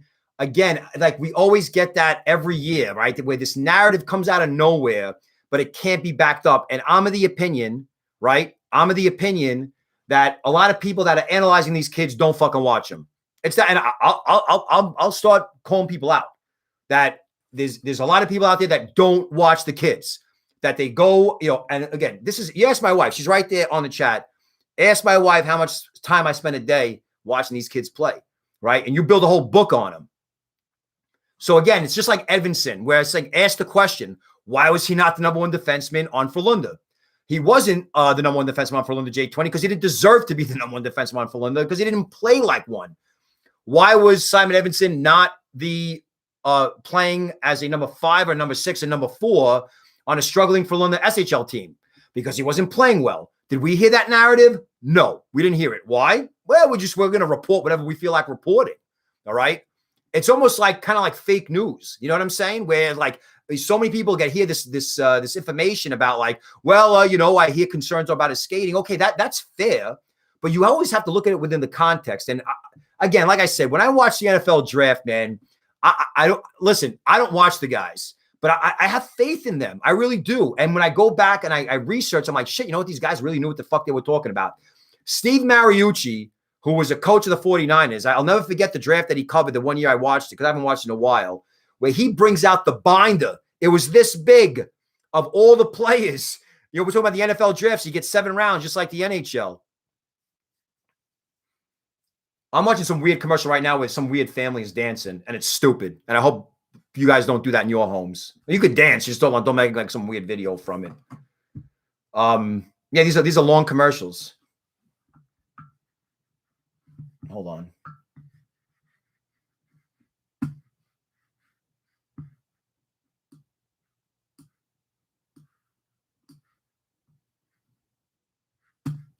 Well, anyway, I'm sorry I had to get fired up about that, but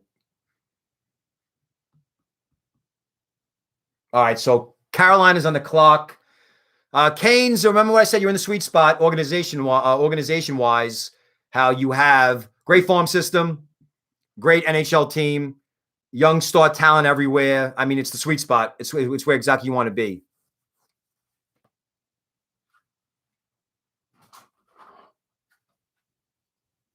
All right, so we got Carolina on the clock.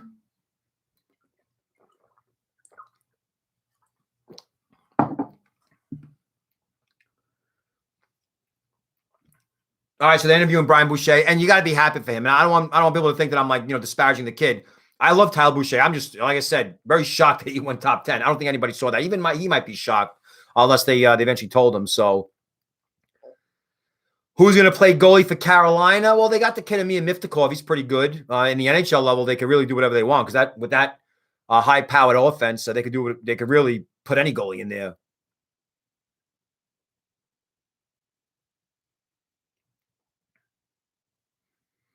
All right, guys, rate this draft coverage on by the NHL on a scale of 1 to 10. How would you rate it, tonight's coverage? Not mine. Rate theirs.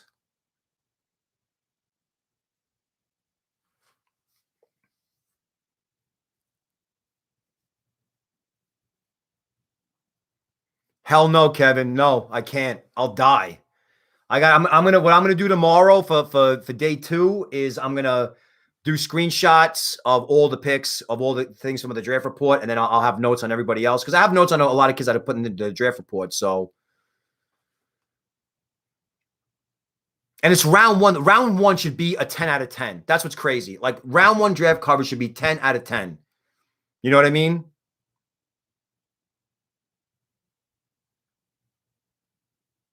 No. It's one of the few good things about, listen, if you go to the draft as an event, it's boring as balls. It's really not fun.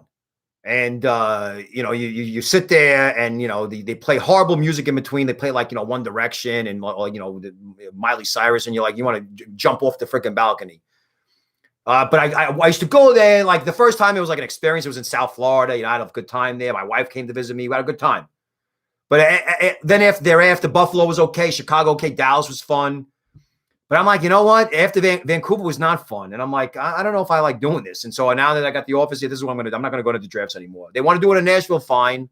But physically going to the draft, there's just, like that's the thing. The NFL makes the big event. And all right, so we got a trade to announce. Carolina's trading 27 to Nashville for 40 and 51. So Preds trade up. And listen, Carolina, this is all gravy for them. Disappointing loss to Tampa Bay. I understand why, because rivalry and you really wanted to beat them. But you're going back now. You're going back to the East Division, the Metro, and it's just going to be tough again. I don't know if you'll be the best team in the league, one of the best teams in the East, or the best team in the East, like you were last year. But last year you drafted a whole bunch of skill, a lot of smaller guys. So Carolina, I guess they looked at the state of their organization. They're pretty happy. Maybe all these Russian kids. I guarantee you Carolina's taking those Russian kids. Guarantee you. And that means Nashville, you're on the clock. All right, so a couple second rounders are heading to Carolina. That's a high price to pay for Nashville, if you ask me. They must really like this kid. But 40 and 51 for 27, it ain't that kind of draft. Well, I guess we'll see who they pick, and I'll tell you how I feel. I think at this point in the draft, they're saying, wow, this guy's still here. Okay. We have him. Maybe they have him as high as 10. Right. They have him, top 15, and he's still there. They really like him. They want. And you really make those selections before the draft when they say, we had him high on our board. That was legitimate. You had him that high on your board. Well, most of the time, I think it's sometimes a tagline we use. Right. I don't say that. I actually like the job Gorton's doing because he's It could be anything, but this is a team. Rangers did him dirty. I'm not saying he didn't deserve to be fired, but the whole way it went down, I think they did him dirty. They could handle it a lot better. Stupid Nolan. Yeah, it's kind of crazy to me because I look at they've got 20 picks the last 2 drafts, and then I look at they've now got 3 seconds, they get 2 thirds, a 4th, a 6th, and 3 7ths. After a while, like what's happening here? So I think the analyst. I'm gonna fall asleep. Piece of it, and Jeff, you'd be able to tell us when you're looking at. Well, I thought Ratty was going to be a pick for Carolina. So why would Nashville take Ratty? Well, you take Ratty, you get maybe the Tolvanen connection, the Finns. You already got Svechkov. All right. Gary says we're going back to Nashville. President Hockey Ops and General Manager is going to make the 27th selection. All right. In the 2021. Let's see who they take. Thank you. From Halifax in the Quebec Major Junior Zach League, Leroux. the Nashville Predators are proud to select Zachary Leroux. All right. All right, so Zach Leroux, he's not a high motor player, all right? And he isn't a good skater, and he's got discipline issues, and he was, like I said, he dominated the bad teams and was invisible against the good teams. Granted, there's only 4 teams in the division, so he played like 2 good teams and 2 bad teams, or 3 good teams and 1 bad team. I forgot what it was. Top line guy. Yeah, they say he's hard on pucks. What I like about Leroux, I'm sorry, is his stick handling and his ability to like weave through guys. The puck on it is always on a stick. And so it's tough to get it away from him. But there's like a level of immaturity there too. Like when I watch him play, he's like a Taylor Hall. He's like a Taylor Hall at like, he was going through the motions, right? So you might say, well, shit, if we get a Taylor Hall type at this late, fine. But that's a high price to pay because I had Leroux ranked in like the 40s, the late 40s. I can name 15 wings right now who are better prospects than Zach Leroux, right? He had the notoriety, he had the name, he had a great season with Moncton in 2019-20, and I guess he felt like he wanted to go to a team that he could play more because Moncton was a contender. So he goes to Halifax. He plays on the top line there with Desnoyers, the center of the Flyers pick, and then a kid named Bobby Orr, by the way, Robert Orr. And Halifax as a team was top heavy. They had one line. That was their line. They also had that top defense pairing in Why Not and Justin Barron, the Avs first round pick. And, with Leroux, I just felt he was dominant. When I went back and I like I said, you saw all the notes I take. I went back and I went game by game. I'm like, wait, he played in 16 games against Charlottetown, the best team in the conference, or the best team in the league, one of them at least. And he only put up 6 points in 16 games in the Quebec League. Well, what happened? Go back and watch the games. Effort wasn't there, okay? And so the thing about Leroux is if the effort's not there and he can't skate that well and he could be a little immature, I mean, he gets caught up too. He's a hothead. He gets caught up. He gets too involved in individual one-on-one battles when the play is supposed to be the other way. Don't worry about the guy who hit you. You get him another time. You know how you beat him? You score. That's how you beat him. So, I had issues with him. Popular name. He's basically like Eli Tolvanen. He's Eli Tolvanen, probably, but not as mature. Probably like almost a carbon copy. How do you spell his name again? Leureux.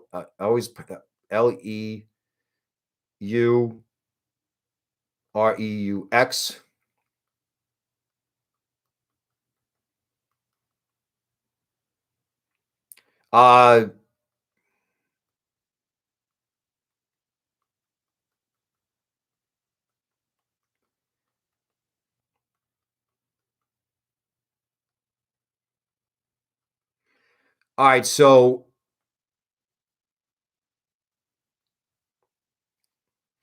again, I think the issue now, he got suspended 4 times. So you get suspended 4 times in one season. Eventually, you have to figure out like, well, what's the deal? And I'm not going to go bonkers over this pick. I like the kid, but not for what they traded to get him. I don't like that move at all.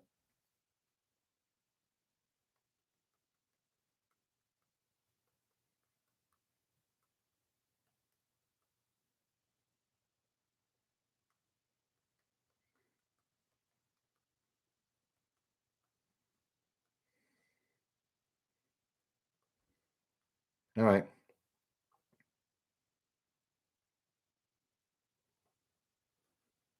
I'll say sort of same skill.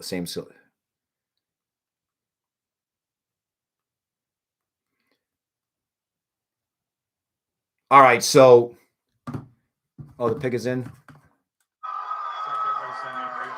All right, so Zach, Colorado on the clock. On behalf of our entire organization, we'd like to welcome from HV 71 Sweden, Oscar Olausson. All right, good pick.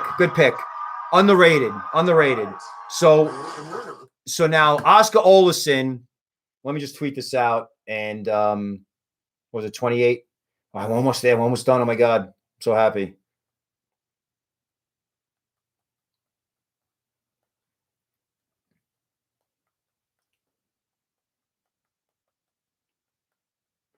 And I think I actually wrote down.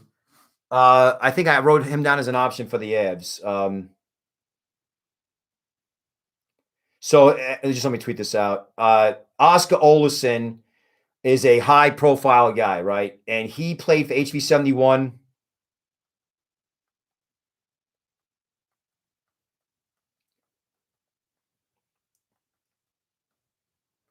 So HV71 was a dumpster fire this year. Now, here's the thing. So he played at the Ivan Holinka U18 with William Eklund, and they were in their draft -1 seasons.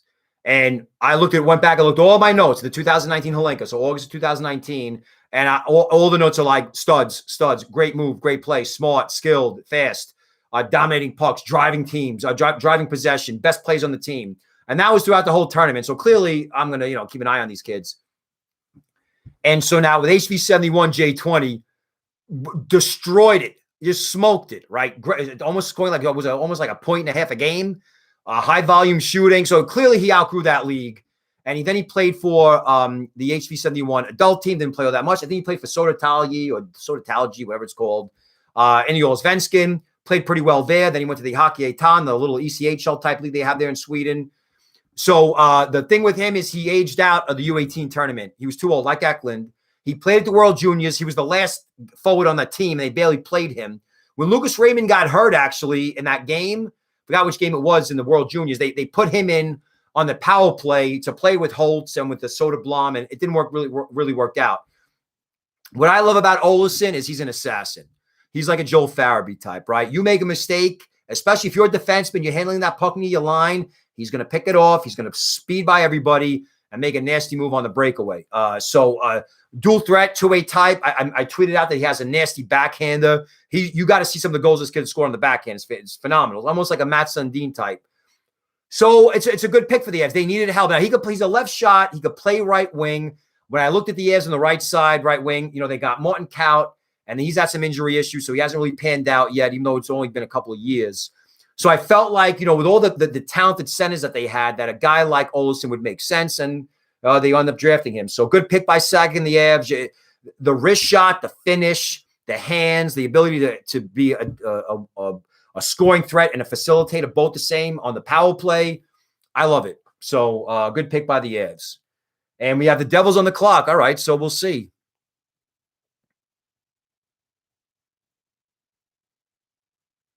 Oh, no problem, guys. Listen, the draft guy was free because I couldn't put as much effort into it as I wanted to. I lost some time. So, I would have charged you for it like last year, but I knew it was going to be a late release. I'm not going to charge you $5 for something that's really going to be useful for only like a week. So, that's why I didn't charge you for it. But, all right, Devils on the clock. I don't know what you guys are thinking. I'm kind of thinking like maybe, you already got like your defenseman. You already got so really you can do whatever you want with this pick. Maybe right wing. I mean, you got Graham Clarke, you got Holtz, you got Moynihan. Maybe not right wing. From Ottawa 67s and Kevin Ball. Yeah, I like Kevin Ball. Big, powerful, really difficult to play against. Mean defenseman. I think a lot of the great Danico, our colleague here, Mr. Devil himself. But I seal. All right. We're just waiting for this pick. You want to go right? How about right defense for New Jersey, right? How about Alexei Hemesalmi, right? How about, maybe who do we got? Let's see. We got right-handed defenseman. We got Hemesalmi. I got ranked at 33. I got Scotty Morrow at 41, right defenseman who skates well. I got Roman Schmidt. But he's like a defensive defenseman. Jack Baugh, mean physical kid from Ontario. Oh, here we go. Gary's exhausted. I'm exhausted. To the Prudential Center in Newark, New Jersey, where the New Jersey Devils will have their second pick of the first round. Executive VP and General Manager Tom Fitzgerald, please make the pick. Just say the pick, Tom. The New Jersey Devils are proud to select from the Sudbury Wolves, Chase Stillman. All right, Corey Stillman's son, Chase. With the OHL shutdown, played in Denmark, the U20 League, 16 points, 43 points, and 8 games played. Sudbury Wolves, they got it going on. I don't like the pick, guys. Sorry. I like Stillman. I don't like the pick. way too high. I mean, he's like Chase has that, but he adds a different element. He adds that power forward element. he's a good kid. He's a good coachable kid, right? And he solves all problems that aren't involved in like, hey, we need a big goal or hey, we need a big play, right? That you're not going to get that from Chase Stillman. You're going to get, we need a big hit. We need you to check this guy. We need you to like disrupt this opposing breakout. That's what, so you're getting a bottom six guy with your first round pick. If that's what the Devils want to do, then fine. I've said it before. It's okay to draft really good checking types in the first round if they become checkers at the NHL level and play, 75, 80 games a year. They'll chip in 25, 30 points. Like you could summon them at key moments. The Devils won all those cups with key plays like that. So but still, you could like.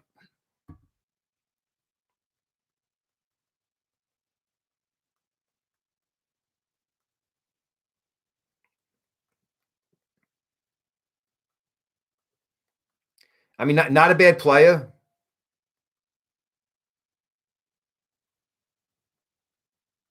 Like I said, I think he's a coachable worker bee.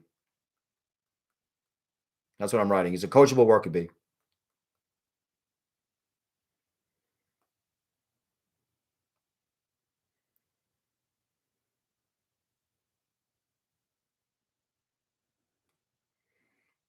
All right, so we got 2 picks left. Vegas on the clock, and actually, no, I keep forgetting with the extra pick. So I keep. Yeah, that's another reason why Seattle's kind of pissing me off is that it makes me do more work now. And I got to write another freaking draft recap. And it used to be just 30 picks was great. Now we had 3 more picks. Well, actually, they only added 2 as they had forfeited pick. Yeah, sorry, Devils fans. Not a big fan of that pick at all. Based on, listen, you want to draft the character guys because you got everybody else. But first round picks mean something, though. You know what I'm saying? And what is Chase Stillman going to be? He's not going to be a top 6 center. He's just not. And he's not going to, outperform Jack Hughes. He's not going to outperform Nico Hischier. He's just going to have a tough time finding a role in that lineup. So it's very odd to me that the Devils are not addressing the right defense. It's weird with these NHL teams in general. I'm not a big fan of how a lot of these teams draft. I'm being honest with you. The Devils usually, do a pretty good job. But unless they have like, oh, hey, we could use the college route. We have other guys on the board. Sometimes, when you have that extra pick, what makes Chase Stillman a first round pick? I don't know. I mean, the Devils' right defense is Riley Walsh and Case McCarthy in their prospect pool. That's your right defense right there. Am I missing anybody? So basically, you're asking Chase Stillman to outperform Dawson Mercer, Fabian Zetterlund, Nate Schnorr, Arnie Talvati, Artem Schlein, Yarmir Pitlick. Good luck. Good luck. It's going to be tough. And Jack Hughes and Nico Hischier, by the way. Yeah, we'll see. I don't know. Let me – where did I have him ranked? I don't even know where the hell I had the kid ranked. I had him ranked, I think, maybe in the 60s or 70s. Sudbury had Quentin Byfield. He didn't play this year, by the way. Well, actually, no, Stillman did play. He played in he went to some weird place. I don't know why I'm drawing a blank. He's one of my biggest surprises too.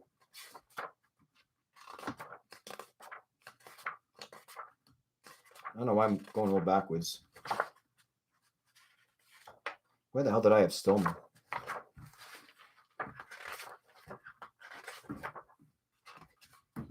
All right, so we got Vegas on the clock. I'm sorry, I'm just trying to find Stillman stuff.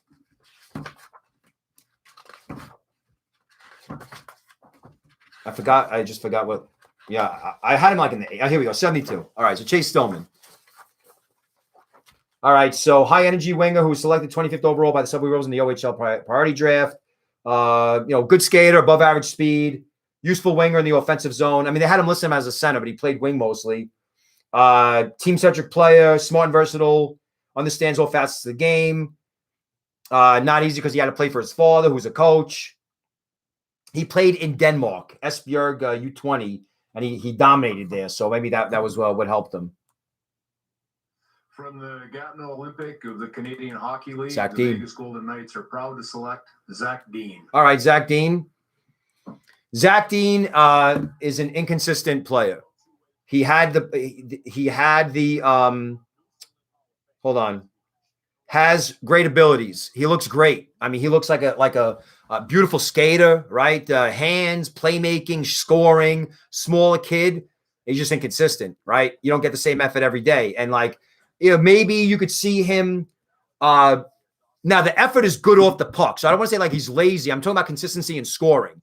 Like you watch him one game and he's great. You watch him for a week, he's great. And then all of a sudden you watch one game, he's like, why is he not? I mean, this is his second year in the league. So he should have dominated, and he really didn't dominate. Gatineau was kind of like a young team. They had a lot of skill there, right? They had what's the other kid named there? Mannix Landry. And sometimes they play on the same line together. But there's a lot of first-round quality things in Zach Dean's game. He should have dominated. He should have. I guess you could say the same about Leroux and Bolduc, but pretty good for the Quebec League. They're getting all these first-round picks.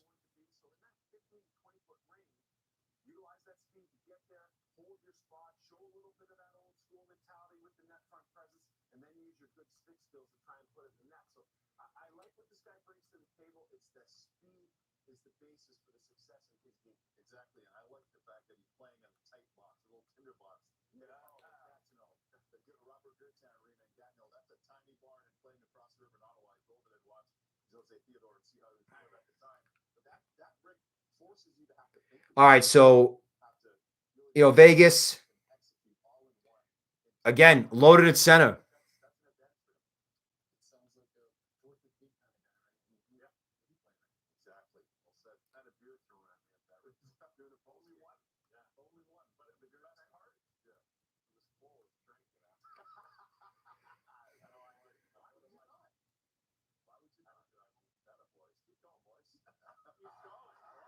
All right, so another BPA situation where Vegas already has Brisson, they have Peyton Krebs, and they have the Russian kid Morozov. So based on my first round, Aturati, big time dropped big time. Simon Robinson dropped big time. Criminal. Fucking U18 Worlds, man. That stupid tournament. USHL getting completely. I mean, well, you got the two Chicago kids, but I don't know. Just a weird draft. That's all it is. It's a weird draft.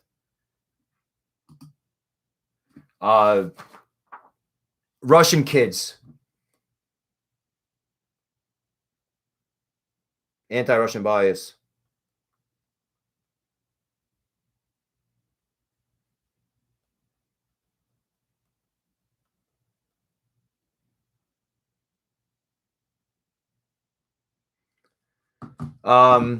Let's see.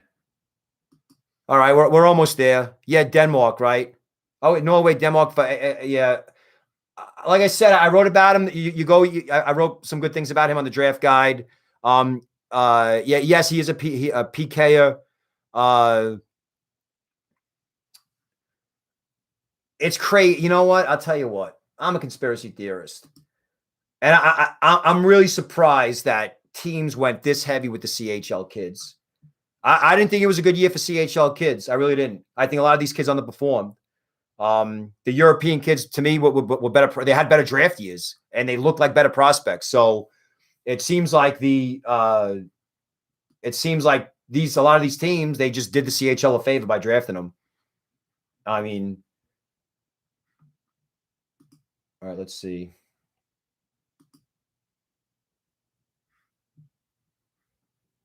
So Canadians on the clock. We'll see what they do. Hold on. This stream keeps going out, so I'm just trying to. These horrible ads. All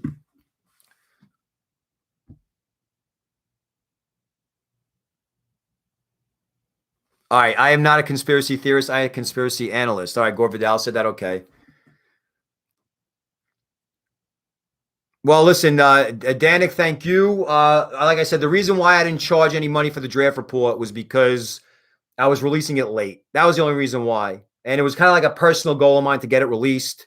I really just did it for myself, to be honest with you. I like it when you guys enjoy it, but I really just do it for myself. I like challenging myself to get stuff done on a deadline. And so that's why I did it. And I just didn't think it would be fair to charge you guys money for something that you could really only enjoy for a couple of days, because then I got to get into the whole 2022 class. We got the Holinka, the World Junior Summer Showcase. All this crap is going on in a small time frame. So I know that people would usually buy the guide mostly before than after. It's fine. Next year I'll charge money again, and you guys could be more than happy if you guys bought it. But yeah, it's the COVID draft. Yeah, she is. She's doing well. Thank you for asking.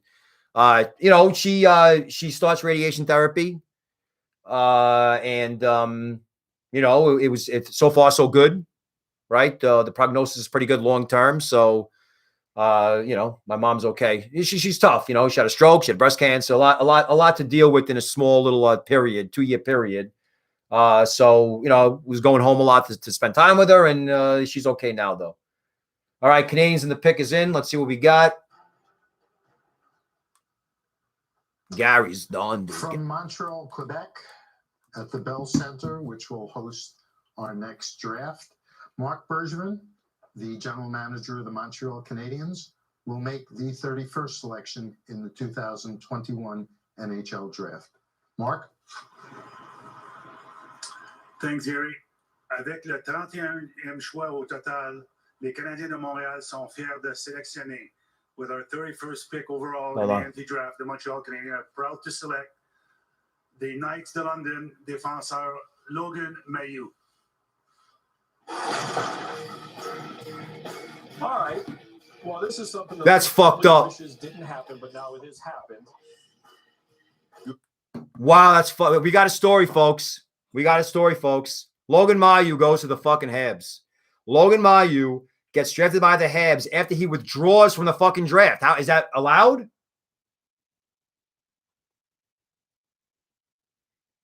They needed help on the right side of the defense. Remember, they lost Cale Fleury in the expansion draft, and all they got is Josh Brook, and that's it. They got a million great defensemen on the left side. But okay, so hold on. Let me just tweet this out. Donnell, he's the kid that we talked about, with the whole incident in Sweden.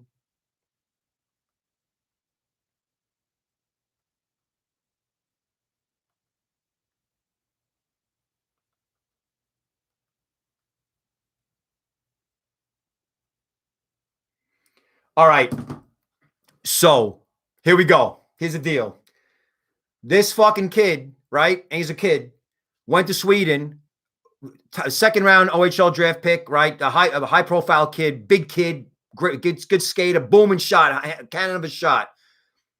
Plays for the London Knights, right? Can't play in London because the season shuts down. He goes to Sweden. While he's in Sweden, he plays for the Hockey Etan for a team called SK Legion or some shit like that. So he's playing for them, and while he's there, he meets some girl online. Now this is all like, alleged, speculative, whatever. I don't know if it's alleged, whatever. The Athletic reported it. Of course, Katie Strang was all over it. She had to go get the, report on that. But it turns out that the kid went and hooked up with a girl. He took pictures of her while they were hooking up, and like hooking up, like not like, like dating, holding hands. Like he took pictures of this girl while she was doing stuff, and he went and he showed the pictures allegedly to his teammates. And someone in the team like snitched him out or told it, well, not snitched. I mean, really, it was, and it turns out like his coach or his GM was like the chief of police in the local area. So he got in trouble, but this just came out recently. It wasn't like massively public to us until like about a week and a half to 2 weeks ago. So when this story breaks, like a day later, the kid withdraws his name from the draft. So I thought when you withdraw your name from the draft, you're not eligible. And the Habs just fucking drafted him. So as a play standpoint, dominant play. He was like I said, he was a first round talent. But we saw a kid. This is a kid that should fall to the second or third round, not in the first round. Yeah. So let's look at it from the girl's side, right? The girl that got violated, like he's showing pictures of a girl doing something to him, and she didn't give him permission. And that's violating her privacy. And it was a crime in Finland and in Sweden. He got in trouble for it. I don't know. I don't know how the fuck you could do that. I don't know how the fuck that you could destroy. Now, what Mitchell Miller did was horrible, like racism and bullying a kid, a disabled kid. When you make him do the Mitchell Miller thing was horrible, and I never knew the exact details of that story, right? But this is still a character concern, right? Jeff Gordon's going to go on here saying, "Oh, character's a big deal." That's a massive fucking mistake to make as a young kid. I don't care how old you are, though. And I made a million mistakes, so I'm not saying that I'm an angel. I'm just looking at within the context of covering the draft and the news cycle and all this other shit. Technically, like, he could be considered to be a sex offender, right? And so what you did is you just drafted in the first round a sex offender when everyone knew about it. It's basically like what Mark Bergevin is saying to the hockey world and everybody, and to the girl herself, is saying "fuck you." Now, I don't know if there was anything to the story that I left out, right? Like, yeah, exactly. Like, yeah, I agree. I don't know how you make that pick in the first round, man. What, you can't really wait until next year? You're that fucking desperate, Bergevin? You're that desperate that you can't just wait? Now, personally, like, so I'm looking at it this way. I am a leader. I'm in a leadership position, and my goal is to make my team better. And my goal is to make my organization better the day after the draft, right? And you just made your organization have to deal with a whole ton of shit. Now, if he becomes a superstar, then guess what? It all works out. But this was a move that I definitely do not agree with at all. Like, it was just the timing is fucking bad. The kid withdrew his name. And I'm happy for Logan Mailloux, I guess, in a way, because you're giving the kid a second chance. I'm all about second chances, but the second chance should have come later on. Like learn your fucking lesson first. All right. Jesus. The round. We now go to Stan Bowman, president of hockey operations and general manager for the Chicago Blackhawks at the Fifth Third Arena. He's joined by 8 staff members who are advancing women in our game. Stan? All right, Chicago's Thank picking. you, Gary. I'm proud to have 8 talented, accomplished women here with me who are crucial. Dude, this is hysterical. This is hysterical. I'm not even going to talk about the fucking pick. All right. If you guys watch the show Silicon Valley, there's an episode where the Hooley guy, Gavin, what was his name? The guy who had a Hooley. The guy who had a Hooley made like a disparaging remark about Jewish people.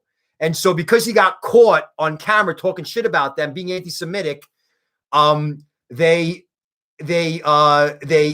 show the next scene. It's Mike Judge. He's brilliant. He shows Gavin Belson walking in the office with a bunch of Hasidic Jews. Like, oh, I'm not anti-Semitic. I'm not anti-Semitic. Like, look, I have Hasidic Jews here. The Blackhawks just had a whole bunch of women after the whole sexual harassment thing. Now, it didn't involve women, but the Blackhawks are embroiled in the sexual harassment scandal, and no one's really talking about it in Chicago. They're like, oh, plead the fifth, plead the fifth. And so they have like a bunch of women like to talk about empowering women to like paint them. Oh God, that is such core. How could you not see through that? That was Gavin Belson and Hooley. That's hysterical, man. That is hysterical.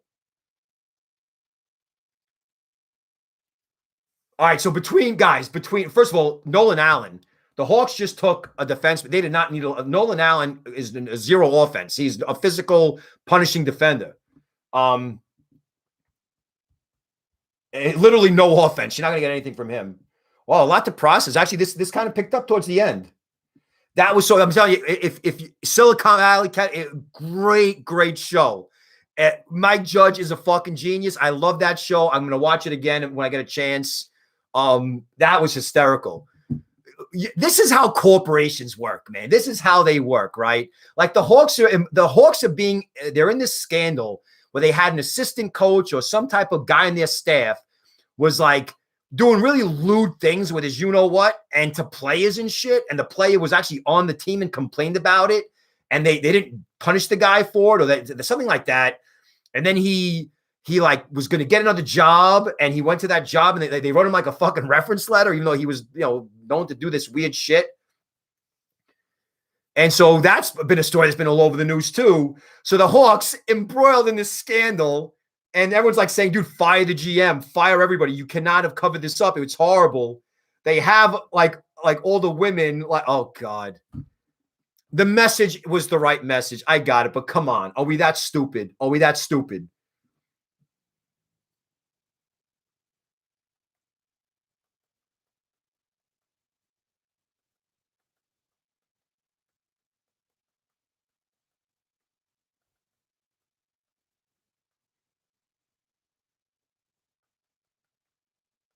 All right.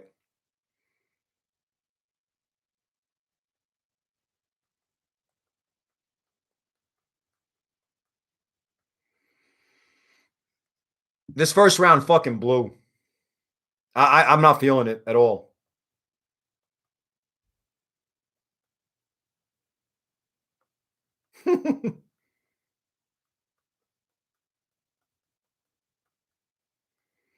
I don't know how you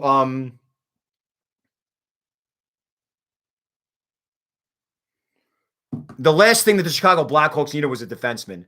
And I don't know how you look at Nolan Allan with his like 1 assist and like 14 shots in 2 years for Prince Albert or whatever it was. And you're like, he's the one of the best defensemen in the draft. Whoo! I am nonplussed.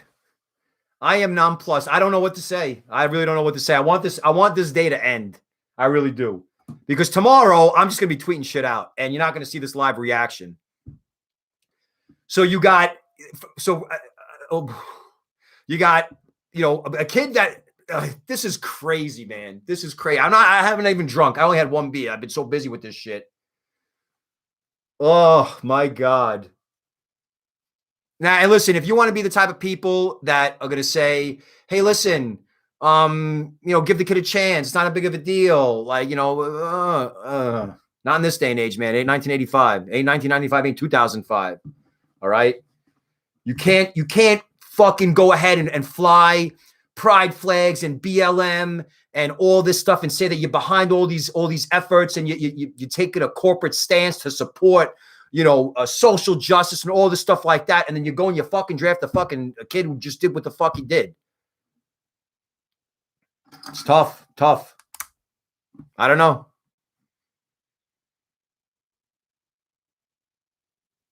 Nolan Allan in the first round. That another U18 recency bias pick. What did he do for Prince Albert this year? Oh, the CHL must be so happy. They're going to be going out now and they're going to be promoting all these kids as first round picks. We'll see. This might go down as one of the worst first rounds in the history of the fucking game. I'm telling you right now. And I'll say that. I'll go on. Now, it has nothing to do with my rankings at all. What's the strategy? So you're saying that the left side of if you're Chicago, you're saying the left side of our defense needs help. We need help on the left side of our defense, right? You do. Hold on, let's go see who the Chicago Blackhawks have on the left side of their defense. I mean, they just traded Adam Boqvist. He's a righty. But Nolan Allan delivers big hits. He does. All right, you ready? These are the plays that the Hawks have on the left side of their defense, okay? Wyatt Kalynuk, right? Almost a point-a-game guy in the NHL this year, coming off as an undrafted after played for Wisconsin, and then Philly drafted him. He didn't sign, went to Chicago. Was beautiful there. Nicholas Baudin, first-round pick. Wyatt Kaiser, beautiful defenseman, right? Lefty, playing for, was it Duluth, right? Alec Vlasic, second-round pick. Isaac Phillips, underrated left-hand defenseman. Slava Demon, who they got in a trade from Vegas. Jakub Galvis, physical check defender. Chad Chris, Josh S. I mean, that is loaded. So now you basically wasted a first-round pick on a kid who's going to beat all those guys out to just be – he's got to beat 6 or 7 of those guys out just to be in the bottom pairing.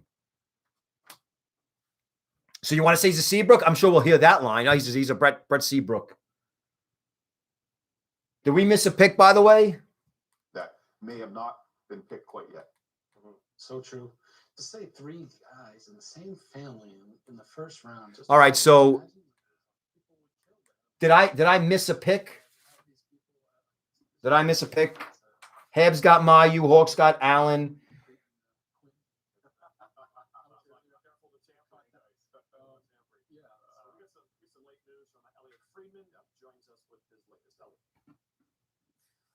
Just don't have all the details yet, John, guys, but I'm under the impression that Florida and Buffalo have continued working on that Sam Reinhart. So Sam Reinhart to Florida looks like it could be a trade that could go down.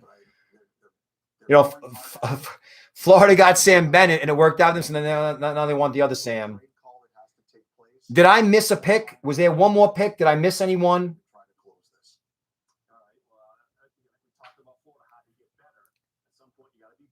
All right, so what pick did I miss? What did the last pick? What was the last pick?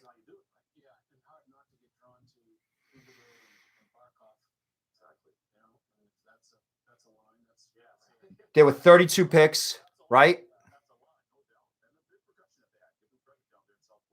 So Chicago had the last pick. All right, so we're done. All right.